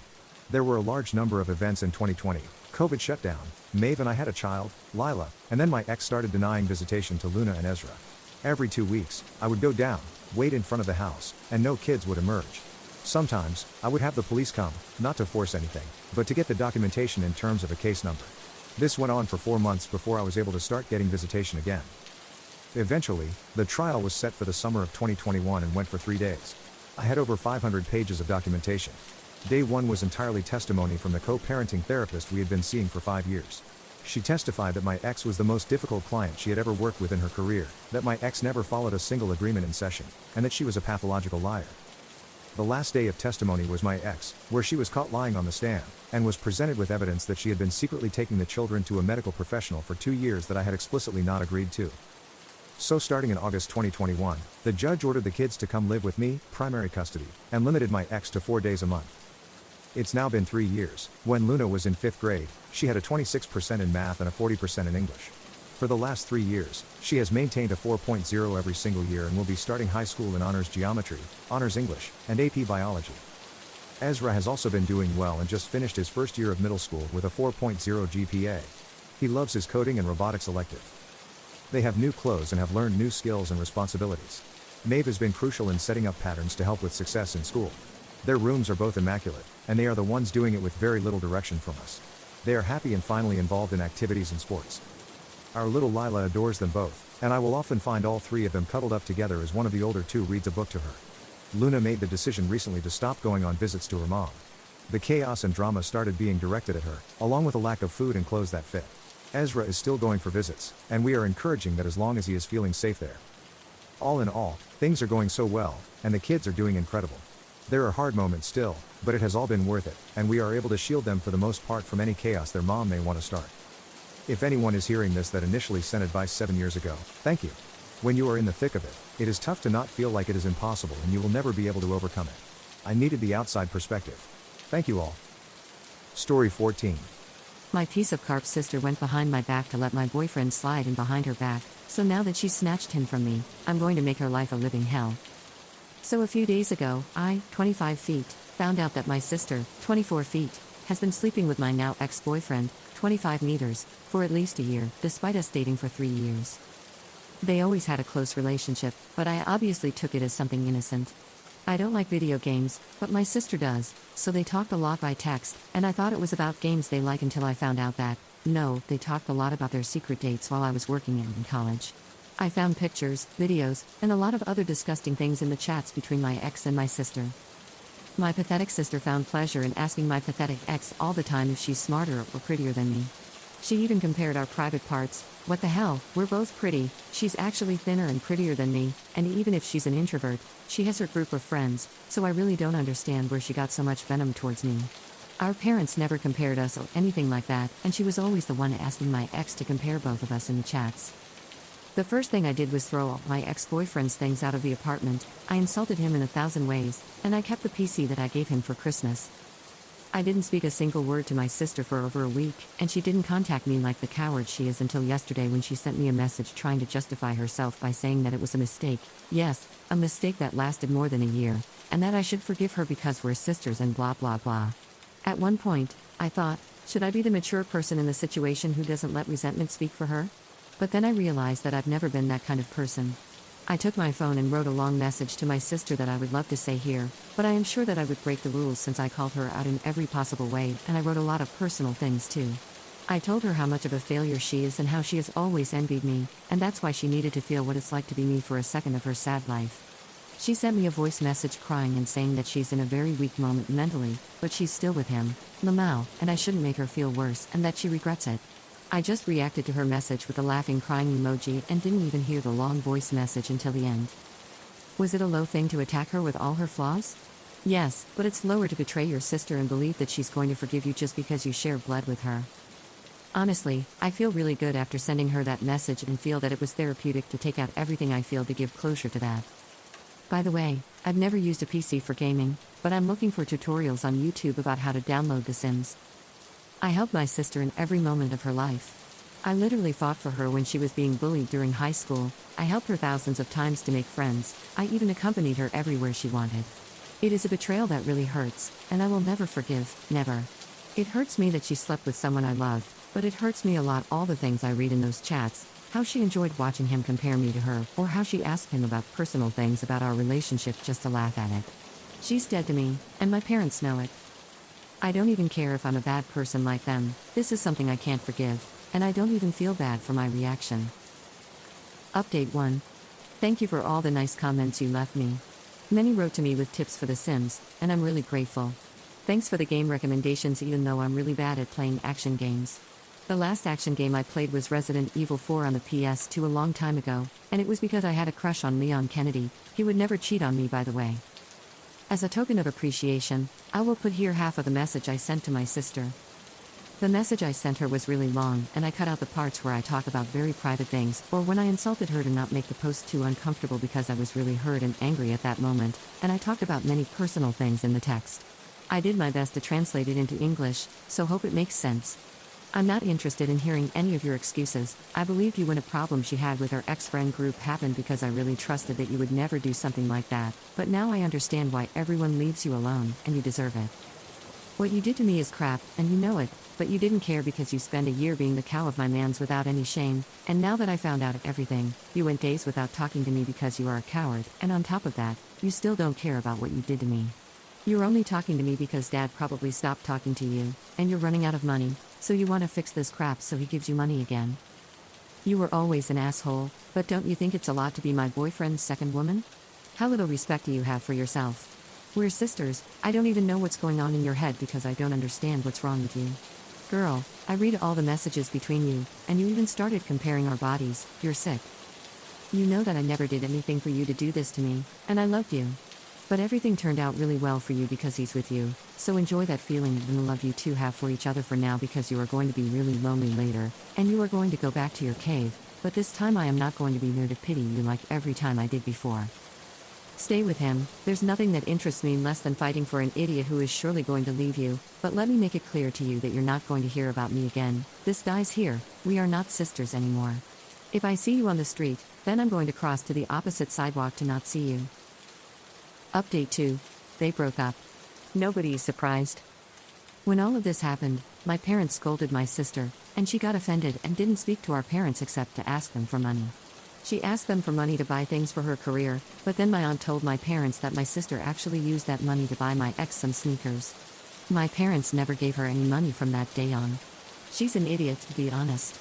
My parents started to pay for us to go to a private college, and the only thing we have to do is literally study. The only thing she had to do was take her studies seriously, but she didn't, so my father got tired and hasn't sent her money for months. My ex discovered the post and contacted me to apologize and said he knows he did wrong by hurting me like that, but my sister manipulated him, and it was a total mistake. I told him he can shove his apologies in his ass. Meanwhile, my sister and I have only crossed paths a few times, but she always avoids me because she thinks I'm going to hit her. I won't. We're not going to the same career, so we luckily don't see each other too much. Anyway, a few days ago, she went to our parents' house saying that she broke up with my ex, I don't know why, and that she felt really sad and had an anxiety attack. I don't know exactly what they talked about since I wasn't there, but my mother told me that she told my sister that she knew what was going to happen when she slept with him, and my sister justified herself by saying that they are in love, so my mother and her just argued again, and my sister left. Now she doesn't talk to anyone in the family except our grandmother to ask for money. I know my sister is not going to change her bad habits, and she didn't learn anything from this. I even think she will get together with my ex again because they're just toxic with each other, but it's her life to ruin, not mine, and I don't care anymore. The bright side, I sold a PC and that really saved me from having to keep paying the dues. Unfortunately, I didn't get to play The Sims much, but I prefer the extra money. My ex had told me that he wanted the PC back, but I told him that then he should pay the remaining dues, and he said no, so the idiot wanted the PC for free even though he slept with my sister. I know it's a boring update, and probably everyone wanted the update to be my sister begging for forgiveness and my ex suffering, but no, they are just two idiots who deserve each other, and nothing more happened. Update 3. First of all, almost 1 month ago, my sister talked to me from another number to tell me that her friends saw my post. We spoke again for the first time. She made a big fuss, saying that I didn't even change our ages or data, so her friend obviously acknowledged that I was talking about her since I didn't even hide my nationality. I told her that I wasn't interested in it, and she should be thankful that I didn't post it on my own Facebook. She told me I'm a poss because I portrayed her as a lady that gets around, but honestly, I don't regret it. No one here knows her face, and I'm the one who looks like a cuckold in front of everyone who knows us personally. She started pressuring me to delete the post and updates, but I told her that it doesn't make sense to do it anymore because it's everywhere, so I just blocked that number too. A few weeks after I made my last post, they got back together, but now they're not together anymore. Acquaintances in common that I have with both of them usually tell me that they cheat on each other all the time, or maybe they have an open relationship, I don't know, but those people always see them with other people in clubs.